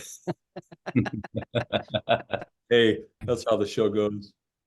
All right, what do you got next for us, Kevin? I'm gonna, this one But is hey, I don't know titled about you guys. I haven't looked. Is the audience still there? Still there. Prelude. Let's see, what is this titled? Prelude to Flight. Prelude to Flight.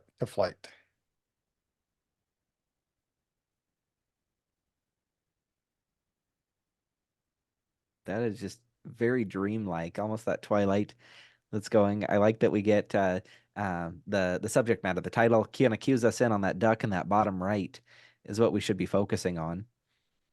Normally I tend to pick on that split horizon that's coming through, but I think the balance between the trees definitely takes up that bulk of the sky, so you're allowed to experience some of that. And I don't think I'd agree. want to take away any of that sky for that duck to take flight in. If we're getting picky on this one, I might change the presentation color. Even though we do have beautiful color harmony with all those purples, it does make it feel more purpley. If we were to embrace that with like a slight cream or something, it could complement those tones, allowing the purple in the image to have impact versus us being pulled out to the purple outside of it. Could be completely wrong on that one, but this is beautiful. I'm not wrong on that part. Read the title again for me, if you would. Prelude to Flight. Okay. One of the things I'll just throw at you is, sometimes we do, and I like that title, but it's pulling us into the bird, the duck on there. And while that's fine, I think the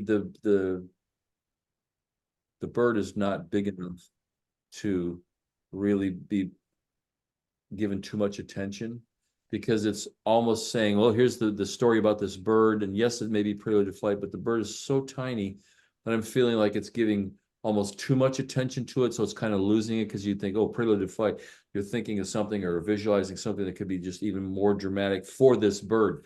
The scene itself is gorgeous, and I actually like the composition with the center, because the trees and everything else is really, the reflection really take over for the scene. So being that middle horizon in the center there, I don't think is bad, but just a little bit kind of thinking the title could be something else that maybe talks more about the time of day or the weather. The stillness of morning or something that. Yeah. And not so much the bird or the duck, because it's just not prominent enough to really, I think, be powerful.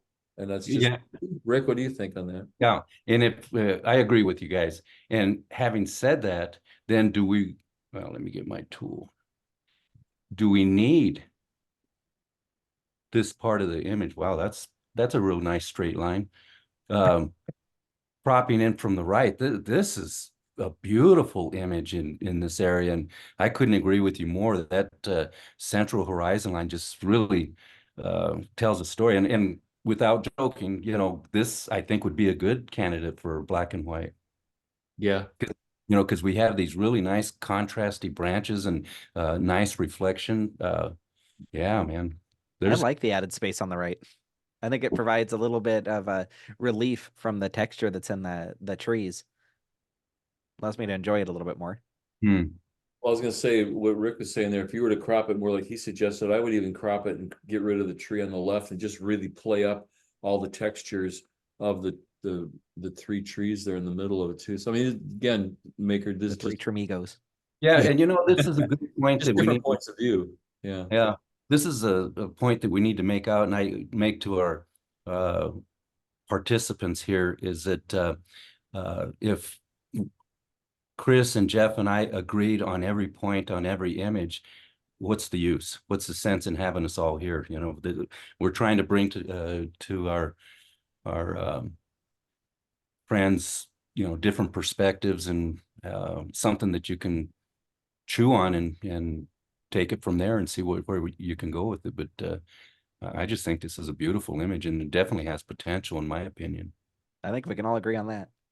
And a couple of quick little things that I'll look at. When you get down to, I know the we're not talking points anymore in these competitions, but I still think that's a good way of looking at things, just to kind of give you a sense of how well you're doing. Because, you know, a merit is an 80, or, you know, can be in, you know, a 90, it can be, when it can not be alone, whatever. But I think you kind of have that opportunity to grow with the numbering system. But having said that, little things then start getting into what's eye-catching. I would go in and I would get rid of that little stone, this little stone, whether you cropped it like we talked about or not. I think the work is good, but just those kind of things, I think, just really help keep the judges' eye away from, we want to look at the trees, maybe go to the duck, but those rocks just tend to pull you over there. And what happens a lot of times is the viewer's eye will go to a spot like that, or an item in the scene. And if it's not helping tell the story, you're just kind of wasting the viewer's time, and they're looking for something and they're trying to tie it in and say, what does this have to do with? All subliminal questions. It's not a whole routine they go through, but that's what happens. So just go in and just eliminate these stones. And there's that one little spot back here. And then see if you just kind of all of a sudden know that duck is going to stand out by itself. And I think it'll just give, whether you leave the duck in or not, it's going to give it that much more of impact for the storyline. So that's it. We've said enough on this one. What's next? Coming up. You got people saying they love the tree contrast against the soft toned skies, which is true. It's got a beautiful palette. This one's titled Red, White, and Blue.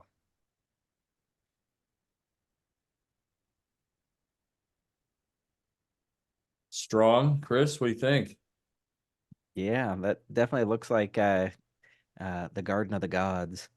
Just beautiful. Got nice texture, the warm colors up against the cooler background. We've got drama in the sky.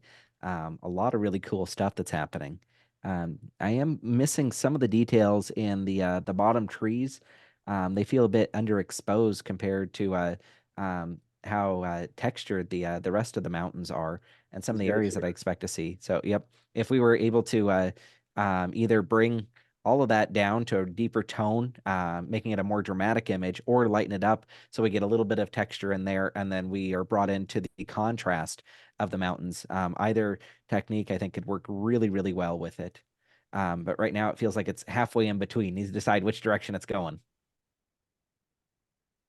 Yeah, good point. Rick, what do you think? Yeah, I like the composition. I like the way that we've got, you know, are being led in from the left and into the mountains in a really nice diagonal. I would agree with the blocked up shadowed areas. And, you know, in the bottom right in this area, I don't know. I'm feeling is it a softness or some kind of a,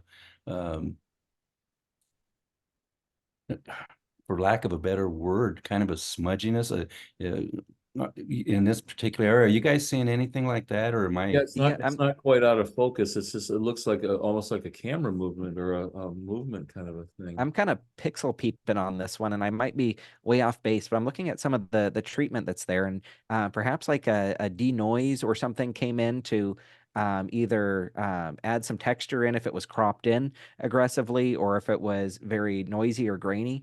That might be some artifacting that we're seeing from that, because it looks like some of that rock face is a little bit smooth and has similar properties to it. Yeah. And if we're looking into like the sky or the tops of the mountains, it looks like there may have been some treatment of where those highlights are looking like they're the same color as the sky versus being a white or a reflective that we're seeing in part of the lower snow areas of the image. So I am questioning some of the treatment that's on there, just how fine-tuned that technical aspect is. Yeah, now that you point that out, I do see what you're saying. And I know there's a technique that, and it's hard to know as we're sitting here looking at, but there's that sky replacement feature in Photoshop where when you drop a sky in, it will bleed into rocks and mountains. And that's kind of the feeling I'm getting, especially right here. Yeah, I'm not positive of what technique the maker did use, but that's what it kind of draws your eye or makes you think that might have been what's happening. Yeah, it is kind of, and especially like from this part of the hill on the right over here, it does kind of feel like there's something that's I don't know, blending or overlay to those rocks that are kind of giving us that feeling. I do like the composition though. How close they got in there. You got a nice distance and traveling. Yeah. It's very visually interesting. And we've got that Pano inspired crop. Pano is power. Nice job maker. I like that. Yeah, it is a very nice job. I think it's definitely worth working on. And what about you guys? How are you on the matte color? I didn't even realize there was a matte. It was the same Adobe Gray that was behind it. I can see the keystroke now. Yeah. I might lighten that up just a hair, so that we can play into some of the lighter tones of what the snow is and just reemphasize those tones. Yeah. One thing too, and we have talked about key lines in this particular image, we want to be careful to make sure our key lines are equidistant. We've got more space on the bottom than we do on the right and the left side. And it looks like there's even just a tad more on the bottom than there is on the top, but just making sure our key line is equidistant.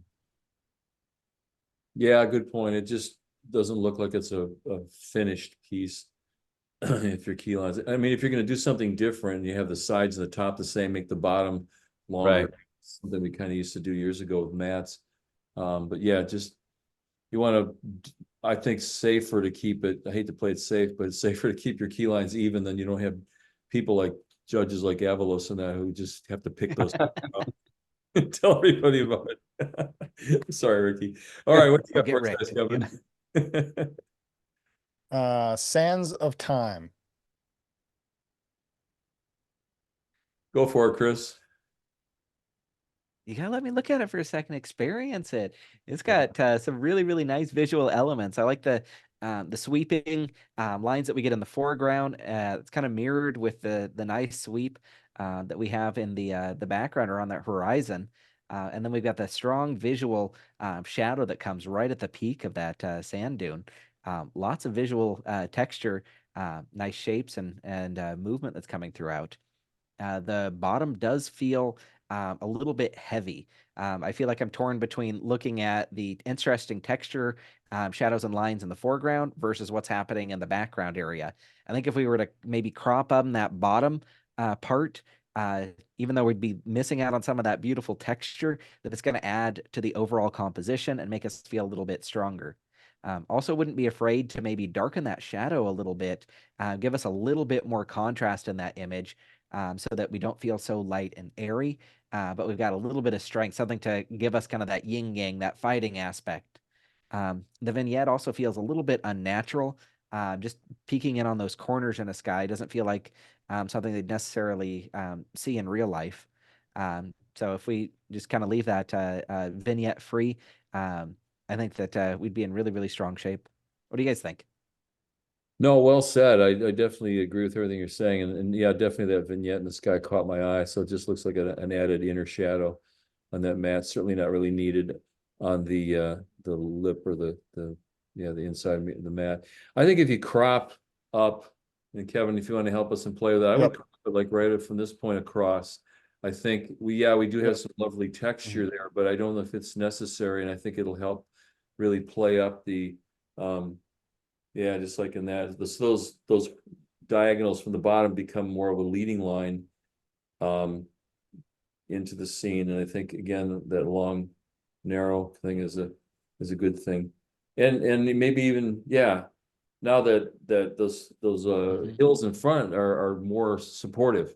That line really brings us in. We step over the next one, and then there's their scene back there is the shadows. And I agree. I think the shadows on the dunes in the back that could be just a little deeper. Matter of fact, I think the overall image could be just a little bit deeper, Right. mostly from these two Bring dunes. up those levels, Kevin. Yeah. While you're at it. Yeah, right.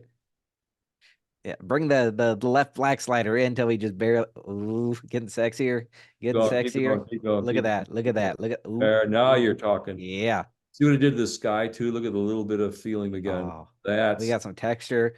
We Yeah. got some drama. We got some tension.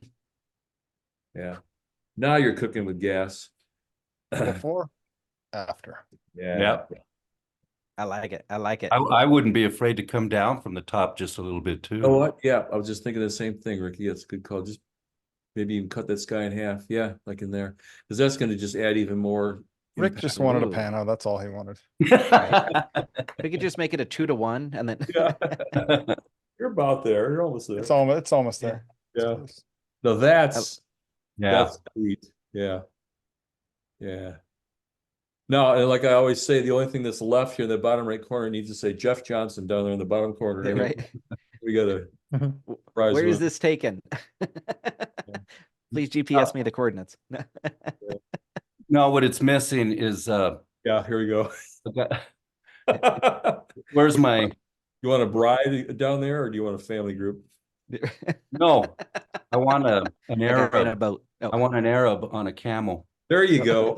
So Chris, all these years that Rick and I've known each other, and he's always talking about all these wonderful backgrounds that I go out and photograph.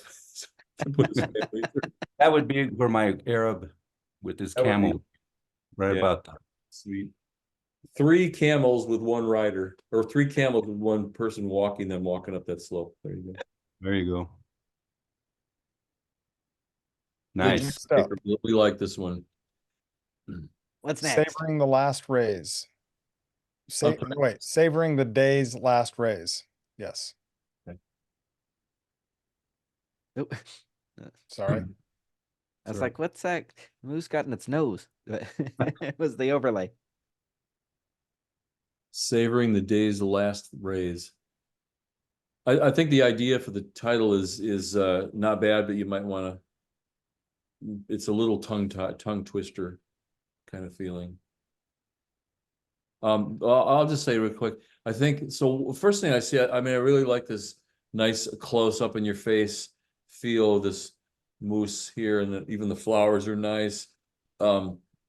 Really a great feel for the whole story. And it's almost, I think the cropping, the tightness of it gives it some tension that makes it that much more like you don't get close to moose, but look at this. That's so cool.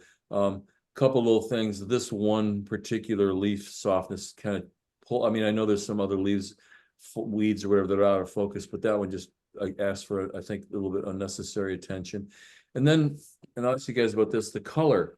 I mean, I feel it's a little flat. I mean, I don't know, moose have different color in their coats, but this was just a little bit warmer, I think would go along with this sunset, this early light, late light, whatever it is, kind of a feel. What do you think, Chris?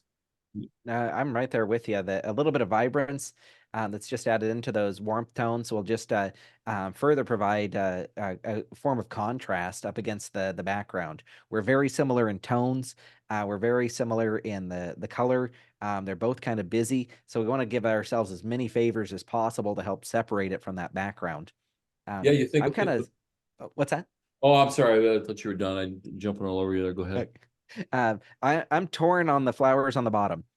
In this crop, I enjoy that we have those colors that are down there. It gives a little bit of context and kind of breaks it up, gives it a softer, a little bit more fine art feel to it.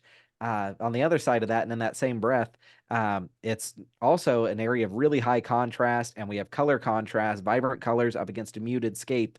And so it's pulling attention away and kind of competing with the image. I'd be curious and to see what would happen if we turn this into a horizontal pano. And I know I'm not joking on that one, Yeah, but coming in tight on the face and allowing us to kind of end where that haunch is on the back might be something that's interesting that puts you into a question of like, what's it staring at? What's it doing? Versus saying, oh, is it enjoying the flowers? So, yep, cropping is something very similar to that. And then you're talking about bringing it in on the right even more. So just where the Yep. So, yep, just a hair. So, like, yep, right at that ramp. So it can just kind of. That's cool. So if we brought up the vibrance a little bit on it, or so we can get some of those warmths that's coming through on the nose, I think we do get that sun feeling. This could also be a nice candidate for black and white as well. No, I don't think so. Well, but I do see that if the coat was a little bit warmer, and Yeah. then against that green weeds, I think we'd have just a nice. Yeah, I'm Yeah, torn though because I do enjoy those flowers too. Yeah. So what about this?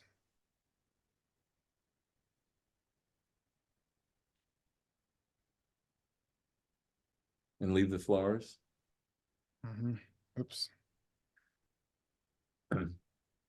Rick, I was going to drop another word that we like, and these the good juxtaposition here of the. It feels like the head's mounted Yep. when it's cropped up with the neck. That was my feeling. Yeah, so if you look down behind the flowers, you'll see the fireplace tools standing. Yeah.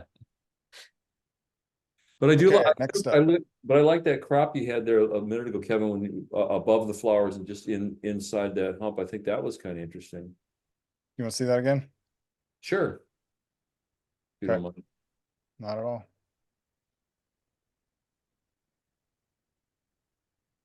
Right in there. I'm not seeing a crop or Yeah. something happen. Sorry, right in there. There you go. I had paused my share. Oh, Oh,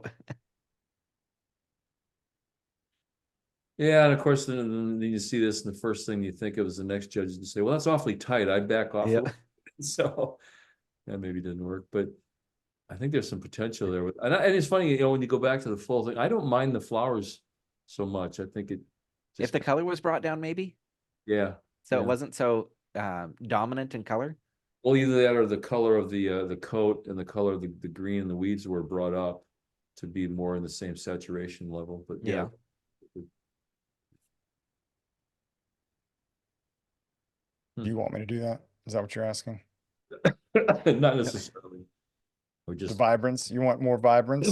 sure. Crank Yeah. the saturation. Yeah, saturation will do it. That's what we're talking There we go. about. Yeah, see that. So now you get the color in the animal and the color of the greens, and that the purple still is good, but it doesn't stand out as much. Right. So Feel more Disney. After. Yep. boy, excuse me. Yeah, I think I'm liking this crop with the saturation. That was that missing ingredient, the special sauce. This gives you more that warm, again, afternoon or morning light feeling. Yeah. I might lift the shadows too, so they get that slight warmth in them. I don't know. Experiment maker. It's a cool image. Rick, anything you want to add? Oh, I think we've pretty well covered it. Yeah. But yeah, as I sit and look at it, like I mentioned when I first talked, this one particular out of focus weed on the left there, right in front of the nose. And then there's also back on the shoulder, there's the kind of a green that I lost my tool here. That area there. And then this guy here are catching my eye. I maybe even tone down these because they're out of focus. They're okay, but they're just kind of catching attention. So those areas I'd maybe play that down a little bit, just so another judge, you know, that what do they know? They're going to say something about it. So. Kevin, how many we have left here? Let me see. Please. Pretty close to that halfway mark, aren't we? 1, 2, 3, 4, 5, 6, 7, 8, 9. Okay, that's cool. Next up is titled Sunbather. Are you still paused? Yep, coming up. There we go. Chris, you're just having fun, aren't you? I Well, I mean, this guy all the always, snide comments. viewers, this guy's always smiling and laughing anyhow, so it's kind of cool. This is a beautiful image. It's cool. Like I like the texture, that nice separation up against that background. Great color harmony that's coming throughout. We've got a light direction, so we've got some nice shaping that's happening.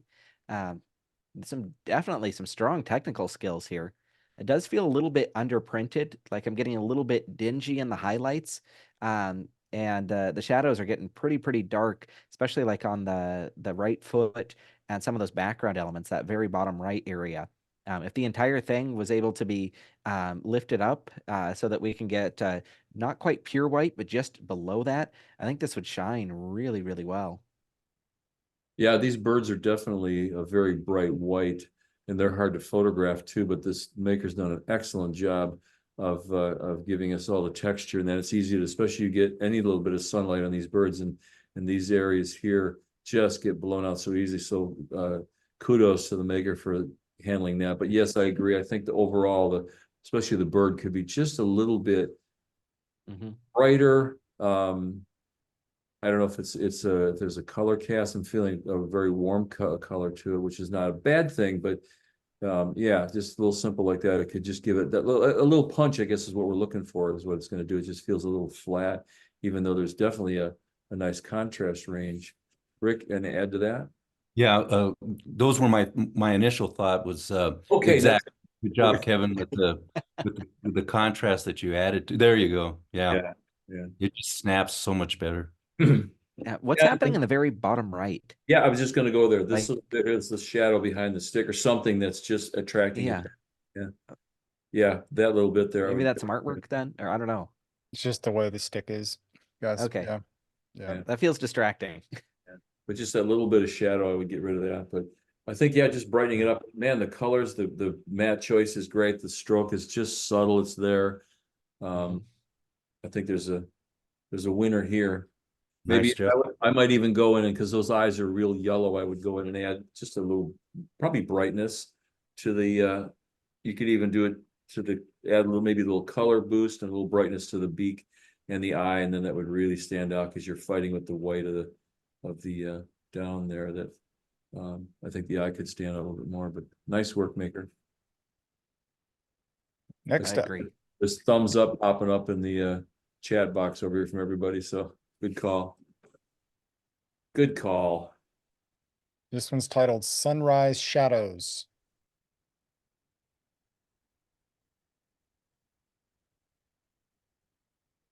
First thing that hits me, I'll just jump in here is man, what a feeling here. Of definitely that. I mean, I get this, you get this beautiful scene with the sun burst through the trees, but I still, just feel the coldness of this winter, end of the winter day. Nice little texture of the clouds, softness of the clouds against the stark lines of the trees, and then softness again. And then we have these shadow lines, shadows of the trees pulling us into the whole scene.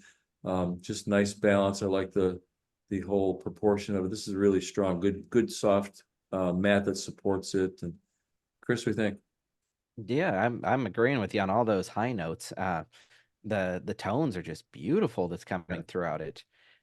Does the perspective look slightly off to you? Like we've got a slight camera tilt with the left side being slightly further away than what the right side is? Or is that my head playing tricks on me? You mean horizontal line? No, not the horizon being straight, but just the perspective of the camera. So it wasn't straight on to where the row of trees was. No, I see what you're saying now. Sure. Like, Yeah, I see what if you're saying. It doesn't bother me, I guess is where I'm going with it. Okay. For playing around with it, if you Kevin, hit Control T to bring up the transform tools, Yeah. then you can right click and hit perspective. Just widen Okay. that left side a little bit. Yeah. Yeah, just bring it. You may have to unlock the base layer if that one's already locked. Yeah. Hang on, my screen is frozen. Oh. Yes. That's supposed to be my problem tonight, not you. Yeah, you're doing Can you- pretty good, Can Jeff. you hear me still? Okay. Yeah. Who Yeah. said that? Okay, No. because my video is frozen too. No, Uh-oh. you're moving in our screen. I can see you moving into Yeah. here. Okay. Let me stop share here for a second. That's not letting me do that either. Okay. I can steal share if you want me to I am locked here. take it away from you. Please stand by for technical difficulties. Okay. It looks like I'm okay here. All right.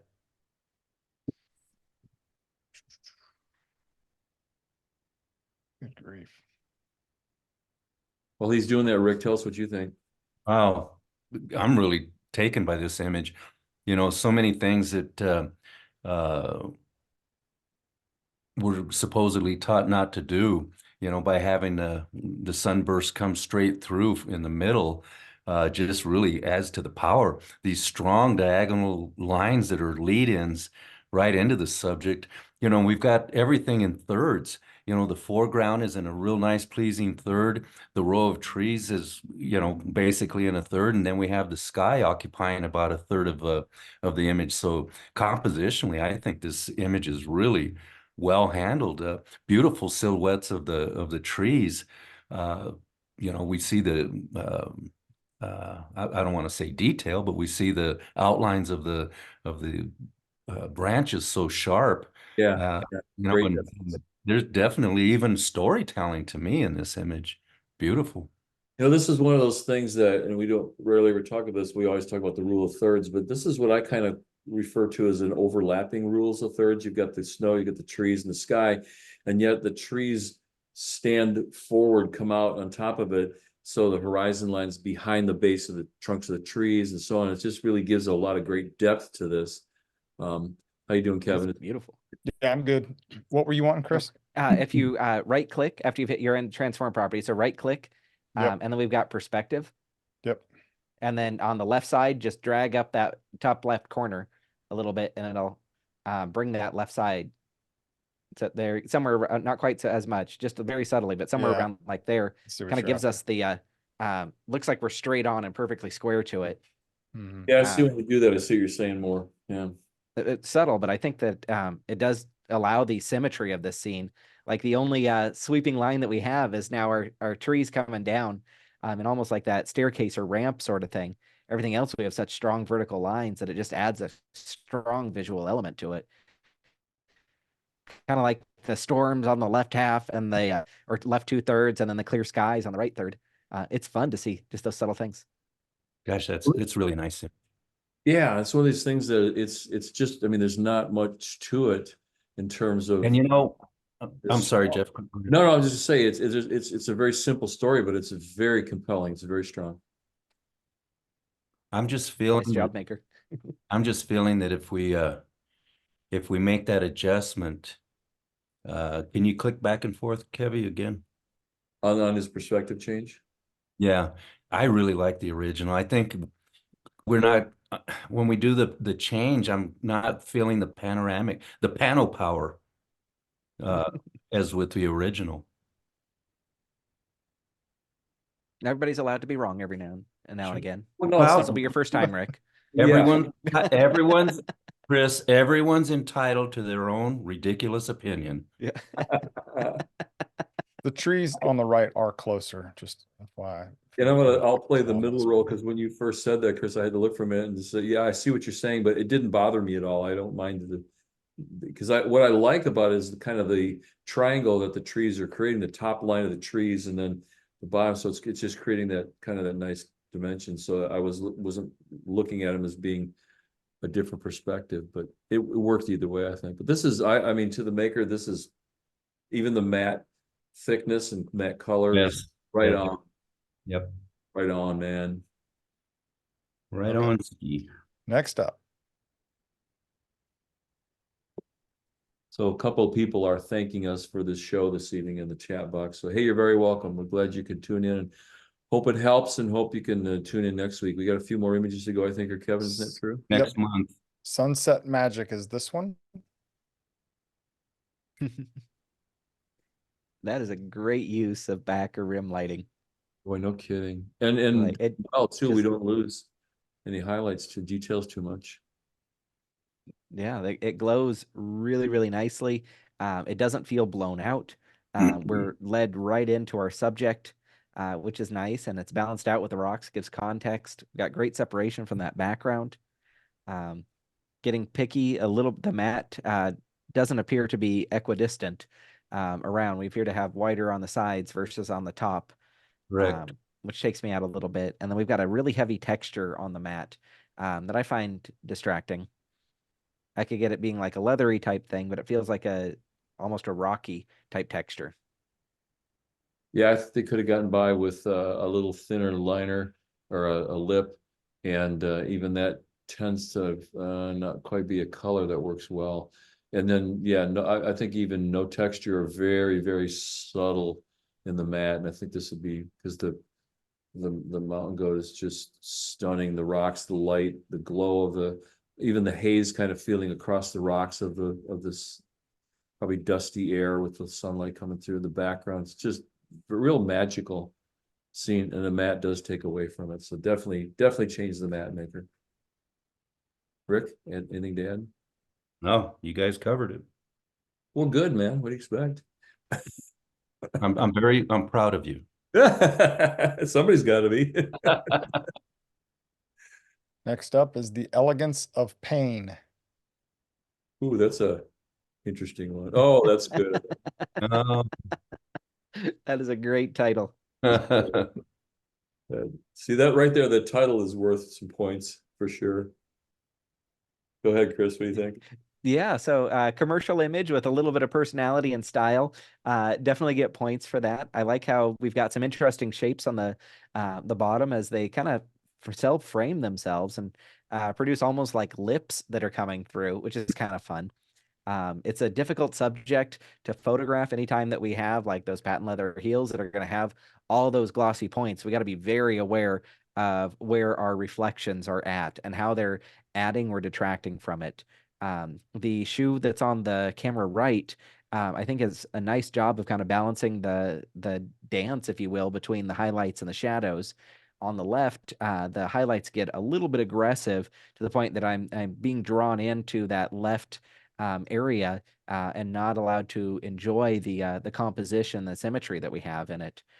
So just being very mindful in what the lighting is, maybe playing up a little bit more on backlighting, allowing the front to have some shadow or subtle texture, or having a lower contrast.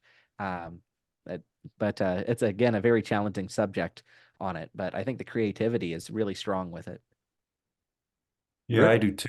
And yeah, I do too. And now here, two thoughts. Is it an illustrative image or is it a commercial image? And that's important to define. If it's an illustrative image, my thought would be to come in and crop and almost make it a square, because what need do we have for all of the top? If it's a commercial image, I would say leave all that area on top for copy. Also, if it is a commercial image, I, as a um, as a person who's wanting to sell these shoes, I would say we need to see all the way to the toes from both of them. And that would benefit in a couple ways, because those toes, if they were coming out and we would see the whole shoe, we would visually be led into the image from left to right and then down and then to the other part of the shoe and then sweep back around. So, I guess it just depends on the usage and or what category for that matter, if we were going to put it into competition. I like this crop. I think it's artsy and fun.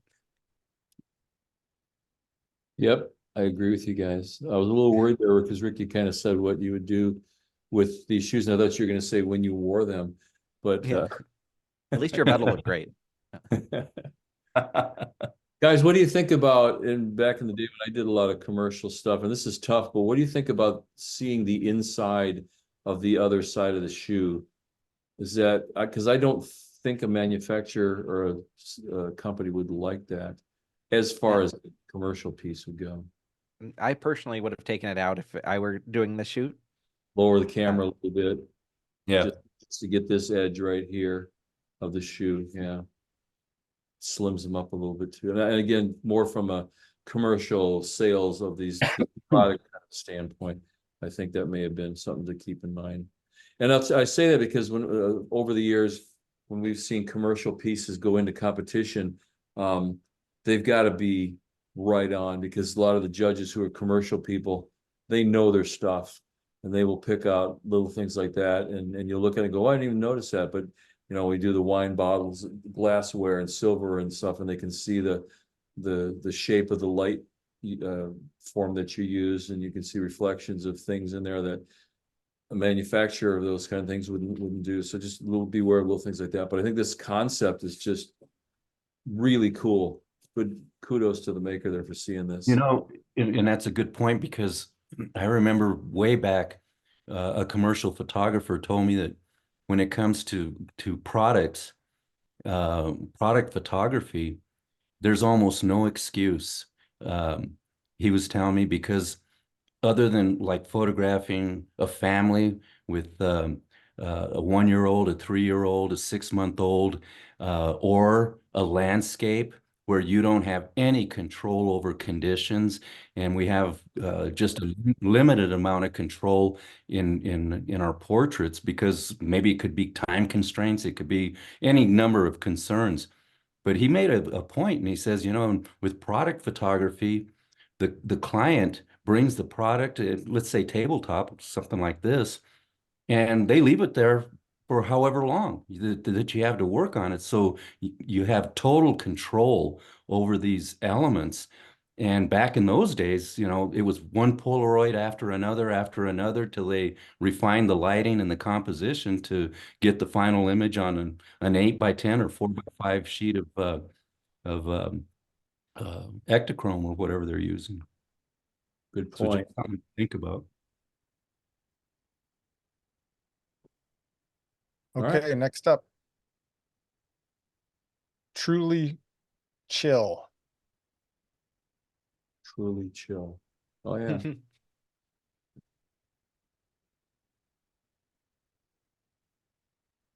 Chris, give us some thoughts, sir. Yeah, so the setting that it's in, it does feel cold and refreshing. I like that the maker put some texture on the can to give us some visual interest that comes through.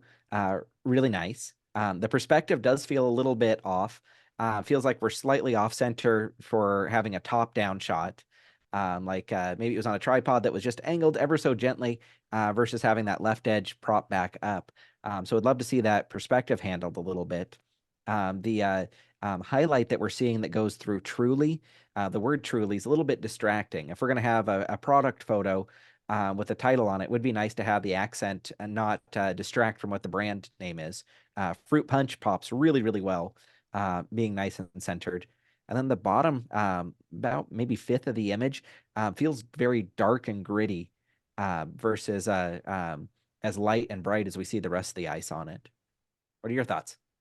Yeah, and I feel that I couldn't agree more because doggone it, that highlight that's coming through the product name, you know, we need to maybe either shift the light around further, camera left, and I think the whole product, the can itself, needs to be twisted to the right.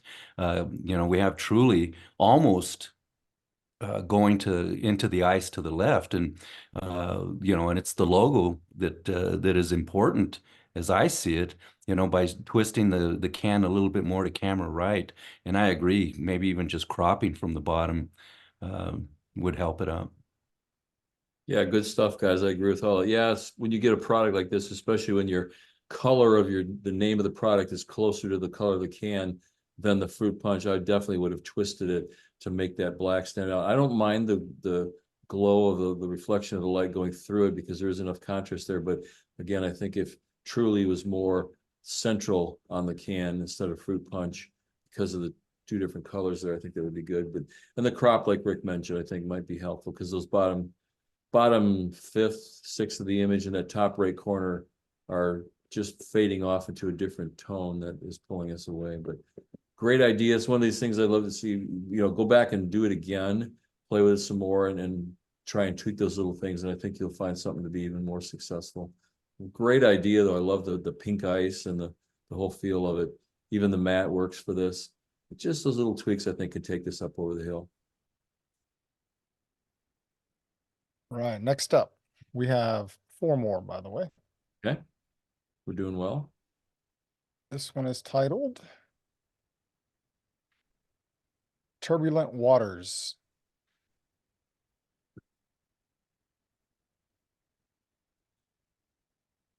Well, that texture of that water is beautiful. Holy cow, I just want to stare at that all day.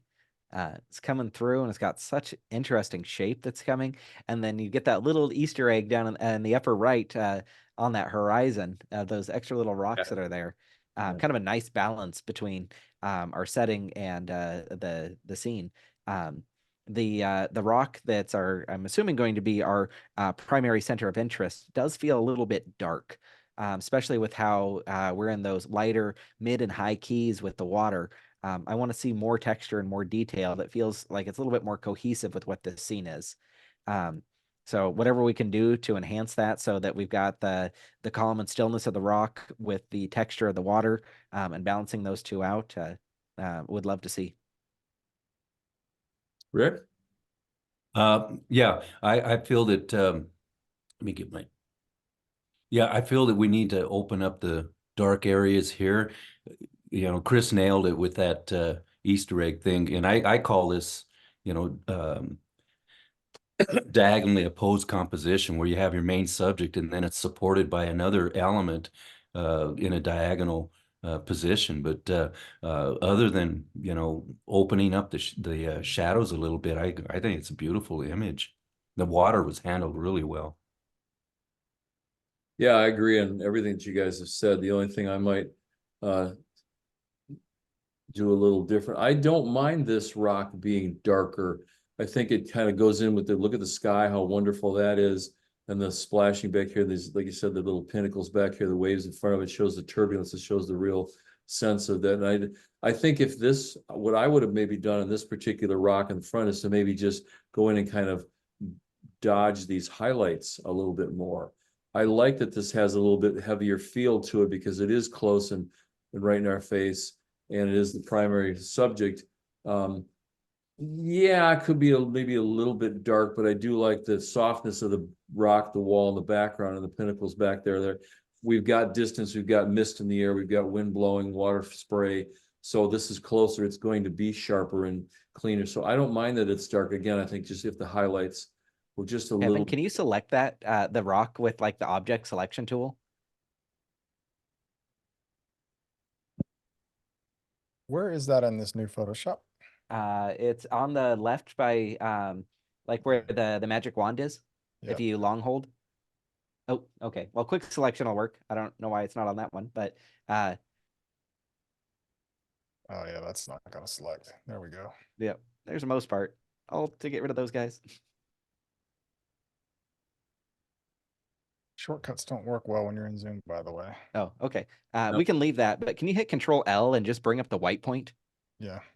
Kind of what Jeff was talking about. I just want to see that. Yeah. I didn't believe it, but you're right, Jeff. That looks great with those highlights popping. It just gives a little bit more of contrast. Yeah, it's a prominent piece anyhow, but I think the darkness of it and then this contrast is just going to make it that much more ominous because you have this very turbulent scene, this very feeling, and the water is. I mean, I don't think you could have done the water better. Yeah, showing movement, that is beautiful water. Shows the strength, but it didn't go too soft to make it. Soft water is beautiful, but it also takes the power and the strength out of it. This just really makes this. I mean, we're looking into the washing machine, the clothes washing machine with the top open and the turbulence of all that whole movement is, and the position, like you said, like Rick was talking about with this rock and the little guys up on the right. This is really powerful. I mean, you move around, you keep coming back to this rock in the foreground. I think the white mat works on this one well. I don't know if it's anything different there. Kudos to the maker in this one. This is so cool. And that mat looks like it's not a pure white. It looks like it's been taken down that 10% or whatever. Yeah, that's a good idea. What Rick's talking about there is a lot of times we'll suggest that's lovely. So yeah, it's taken down. Yeah, so a lot of times when you do a pure white mat, it's just too strong. So you can see what Kevin's done there with the background. So when the mat is just, like I said, 10% not white, 15%, it's not quite gray, but it's not as stark white. Really makes it neutral, and this is perfect for this one. So good job, maker. Okay, next up. Unsettled Dusk. Ooh, that's nice. We have another lovely feeling here of actually standing there and smelling the salt and feeling the chill of the breezes coming in as the wave. See the wave crashing back there in the distance. Nice movement in the sky. Beautiful color palette. Nice diagonal lines of the wave. Just a little bit of trace of moisture on the sand and the rock. I think this is pretty outstanding. Chris, what do you think? I got nothing. Holy cow. Besides envy. I wanted to be there. It's beautiful. We got that strong foreground subject. We're complementing it with those diagonal lines and the background. So we got a near ground, foreground relationship, beautiful leading lines, texture in the sky. Everything just feels surreal and fine art. I like it. Well, it's a good stationary positioning of the rocks, and you move from this to the ones in the back and keep coming back. And yet with the water, there's a lot of great movement, and yet you don't get lost in it. No. You know what I feel really, in addition to everything that's been said, compositionally, it's terrific, is the warmth of the sky. I mean, because Yeah. everything is so monochromatic, and we have this beautiful warm relief up in the sky. Gosh, The it's mirrors just, and the reflection. Like, how cool is that? Yeah. yeah, right. Like, Yeah. It's a great black and white with a nice color tone to it, but Yeah. I got to get that in there somewhere. But this is definitely one that needs to say Jeff Johnson down here in the bottom corner. yeah.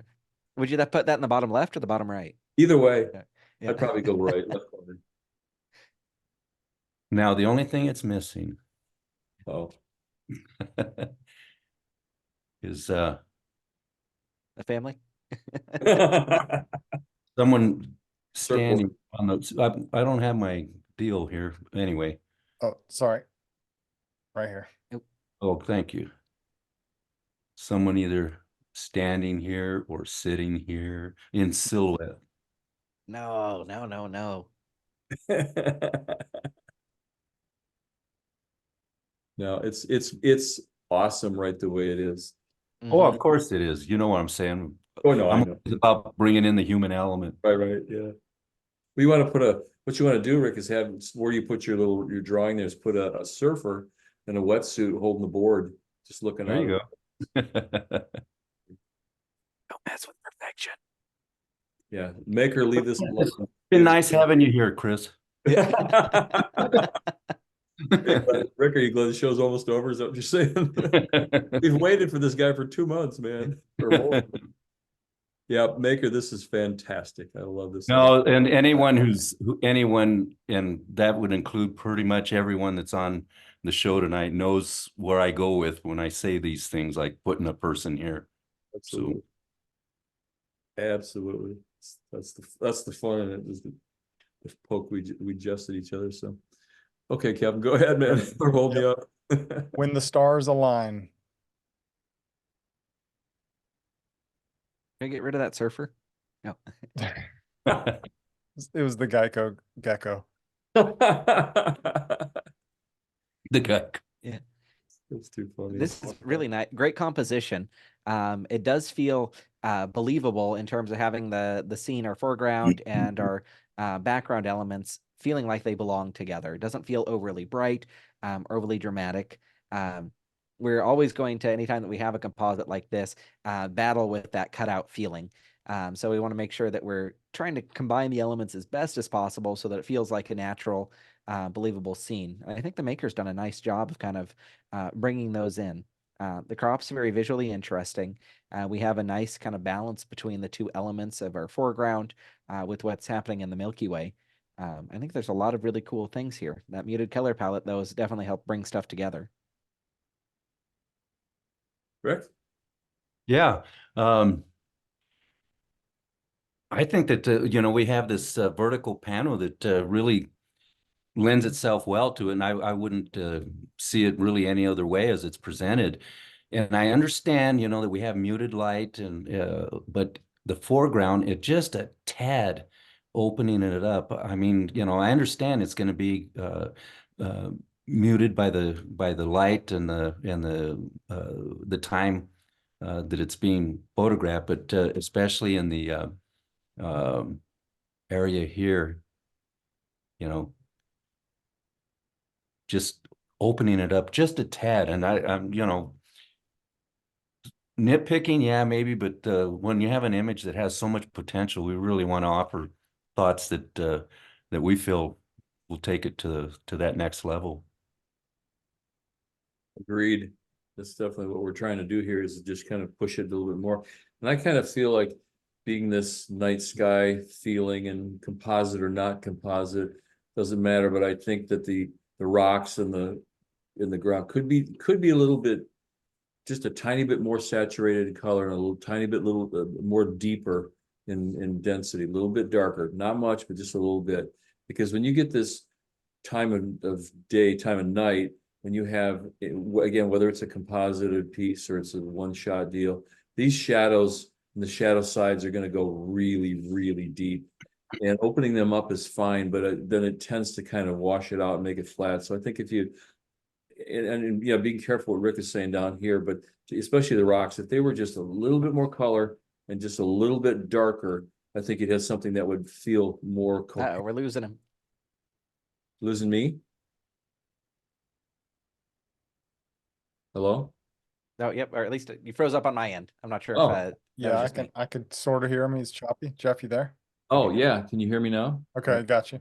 Yep. Okay. So did you miss what I said or did you hear? No, opening up is what I heard. Oh, okay. So what all I was saying real quick is that when you do, whether this is one shot or a composited piece, I think these rocks could stand to be just a little bit more saturated because you're going to be that way in the dark and the low light. You're going to lose these shadows, but I think the whole, we don't want to lose them, but I think the whole overall, the rocks could be a little darker because it's a night scene, but it looks like it's been lightened too much. So I would take those down a little darker.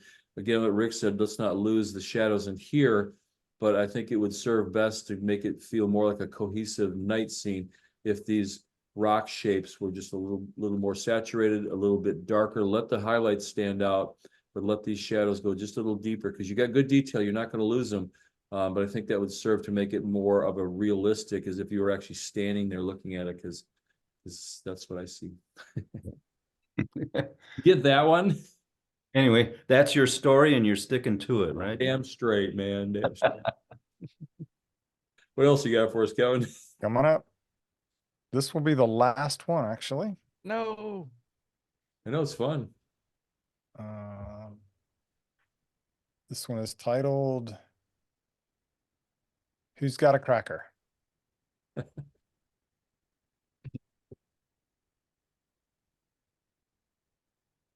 Chris, Well, what do you? Polly's got a cracker. Yeah. So our subject definitely pops with the very blue background behind them, which is kind of fun, being able to have them just so vibrant up against that area. And I'm looking at some of the artwork and treatment, particularly the stick, like on the very far right, we get into a very muddy gray. Some of the feathers on the bird also look like maybe they were at one point overexposed and brought down, and we've kind of lost some of that detail, particularly on the back. So I want to make sure that we're paying as much attention as possible during the initial time of capture to try to get as much detail. I know we can't always control the time of day or conditions that we're shooting in, but making sure that we're trying to get all that information so that we have it to work with. Yeah. You know, the initial impact for me was really on the positive side, and then it started to wane because I just felt that the bird was just a tad contrasty, maybe a little oversaturated. And then I'm seeing kind of a rectangular almost vignette around the image that I'm not sure really supports it. And you guys help me on the top left quadrant. Maybe it's just my display, but I'm kind of seeing it just vertical lines. Yeah, right around. Banding. Yeah. Yep. There's banding on the Banding, and I'm seeing it on the here file. too. Okay. So, And then I'm seeing the banding too on the bottom. I see One it. kind of tip, if you are getting banding when working with burning down areas or things like that, working with gradients, if you're working in 16-bit files versus 8-bit, it makes those a lot smoother. So if you can do as much of your artwork with a 16-bit before converting to 8, you'll be in pretty good shape for helping eliminate some of those. Yeah, good point. Good stuff, guys. Yeah, this is a fun round. There's so much talent here. Was everybody from Colorado, or do you have entries from all over? We had a couple, 3 entries from out of state. There's a couple folks from Utah, and just trying to think of the list. I think pretty much everybody else was from Colorado. But we've had some really good, the lot of Colorado photographers have been winning a lot of awards at the PPA level and such. So we've got a lot of good talent in here. I remember Rick and I always laugh because, well, it's probably we're taught back to 15 to 20 years ago. There was a point in time because in our state association we have a category for general before you get your master's, and then for the masters, which a lot of states do. And at one point we had, I don't know, half a dozen or so masters, but there was only Rick and Tom Hen and I who entered. So we'd say, okay, which category do you want to win this time? And it was kind of more, and it was nice to get the trophies. We didn't have much competition because we didn't even compete against each other. Now it's like, holy crap, we got to work hard to get some, because there's a lot of good photographers and they're all becoming masters. And it's like, it's a little scary. So Yeah, and number one, I'm so proud of them absolutely.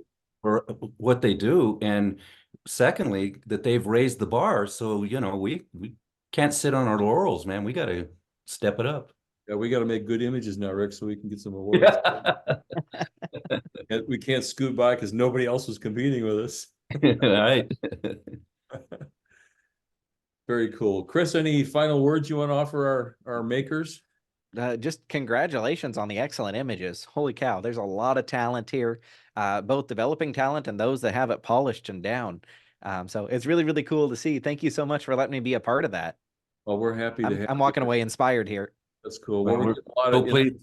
Go ahead, Jeff. I was saying in the chat box, everybody is thanking us and thanking you, Chris, and tell us it was good work. And I think it was good work on your part, makers, for what you've done. And I hope that you, like we say in the beginning, that these are just suggestions. I mean, obviously the three of us have done a lot of judging and learned a lot. And between Rick and I, we've been around it for 140 years or more. So we might know a couple things, but these are just our opinions. They're not the gospel.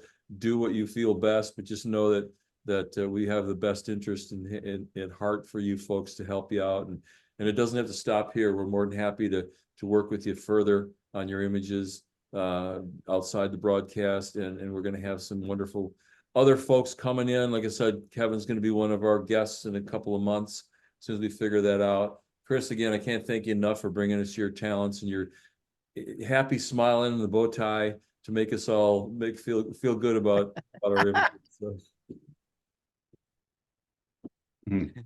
Rick and Chris, there was a question at the top from Rita for you, Chris. She asks if you have any plans to continue your association with ACI.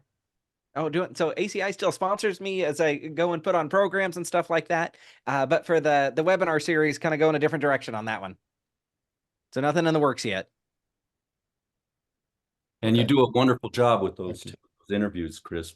I just want to thank you so very much for participating tonight, accepting our invitation. We brainstormed at PPC back in November and had a good time with Chris. He did a wonderful job. Kevin, thank you so much for stepping in. You did a wonderful job. Great job with the Photoshop diagrams and help with that and the croppings. And a special thanks to our members, to our guests that have been here, our participants, those who have participated and those who took the time to sit and learn. It's because of you guys that Jeff and I have been inspired to create and launch this project, and we're looking so forward to some many new aspects to it. And as I mentioned at the beginning, it's evolving, and we feel it's evolving to a very positive plateau. And we're looking forward to offering more services and better services and more guests. Hopefully we can get guests that are as good as Chris, and we know we will, and we sure are, because we're very fortunate and blessed to be in a community where we can draw on people that with Chris's expertise that are willing to come in and take time out of their nights and spend them with us and share their knowledge. Jeffy, thank you too, and have a safe time and a wonderful time in Florida. Yeah, I'll try. Pretty nice.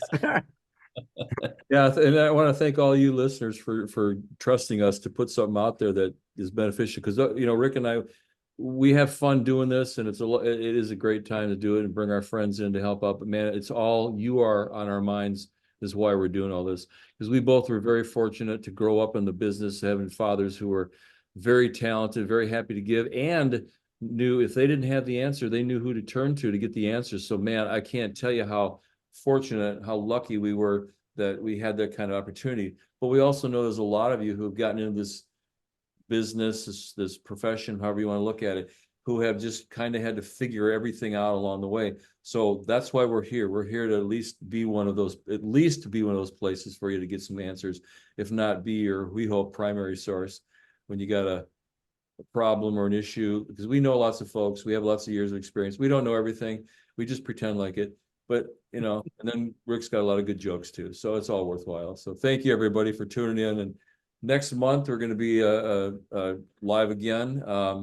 We are still trying to work on who our next speaker will be, but we'll let you know real soon. And can't thank you and love you enough for tuning in, especially you guys who keep coming back. That's so cool. Thank you very much. Thank you for watching the Image Critique Show with Jeff Johnson and Rick Avalos. Learn more by checking them out at theimagecritiqueshow.com.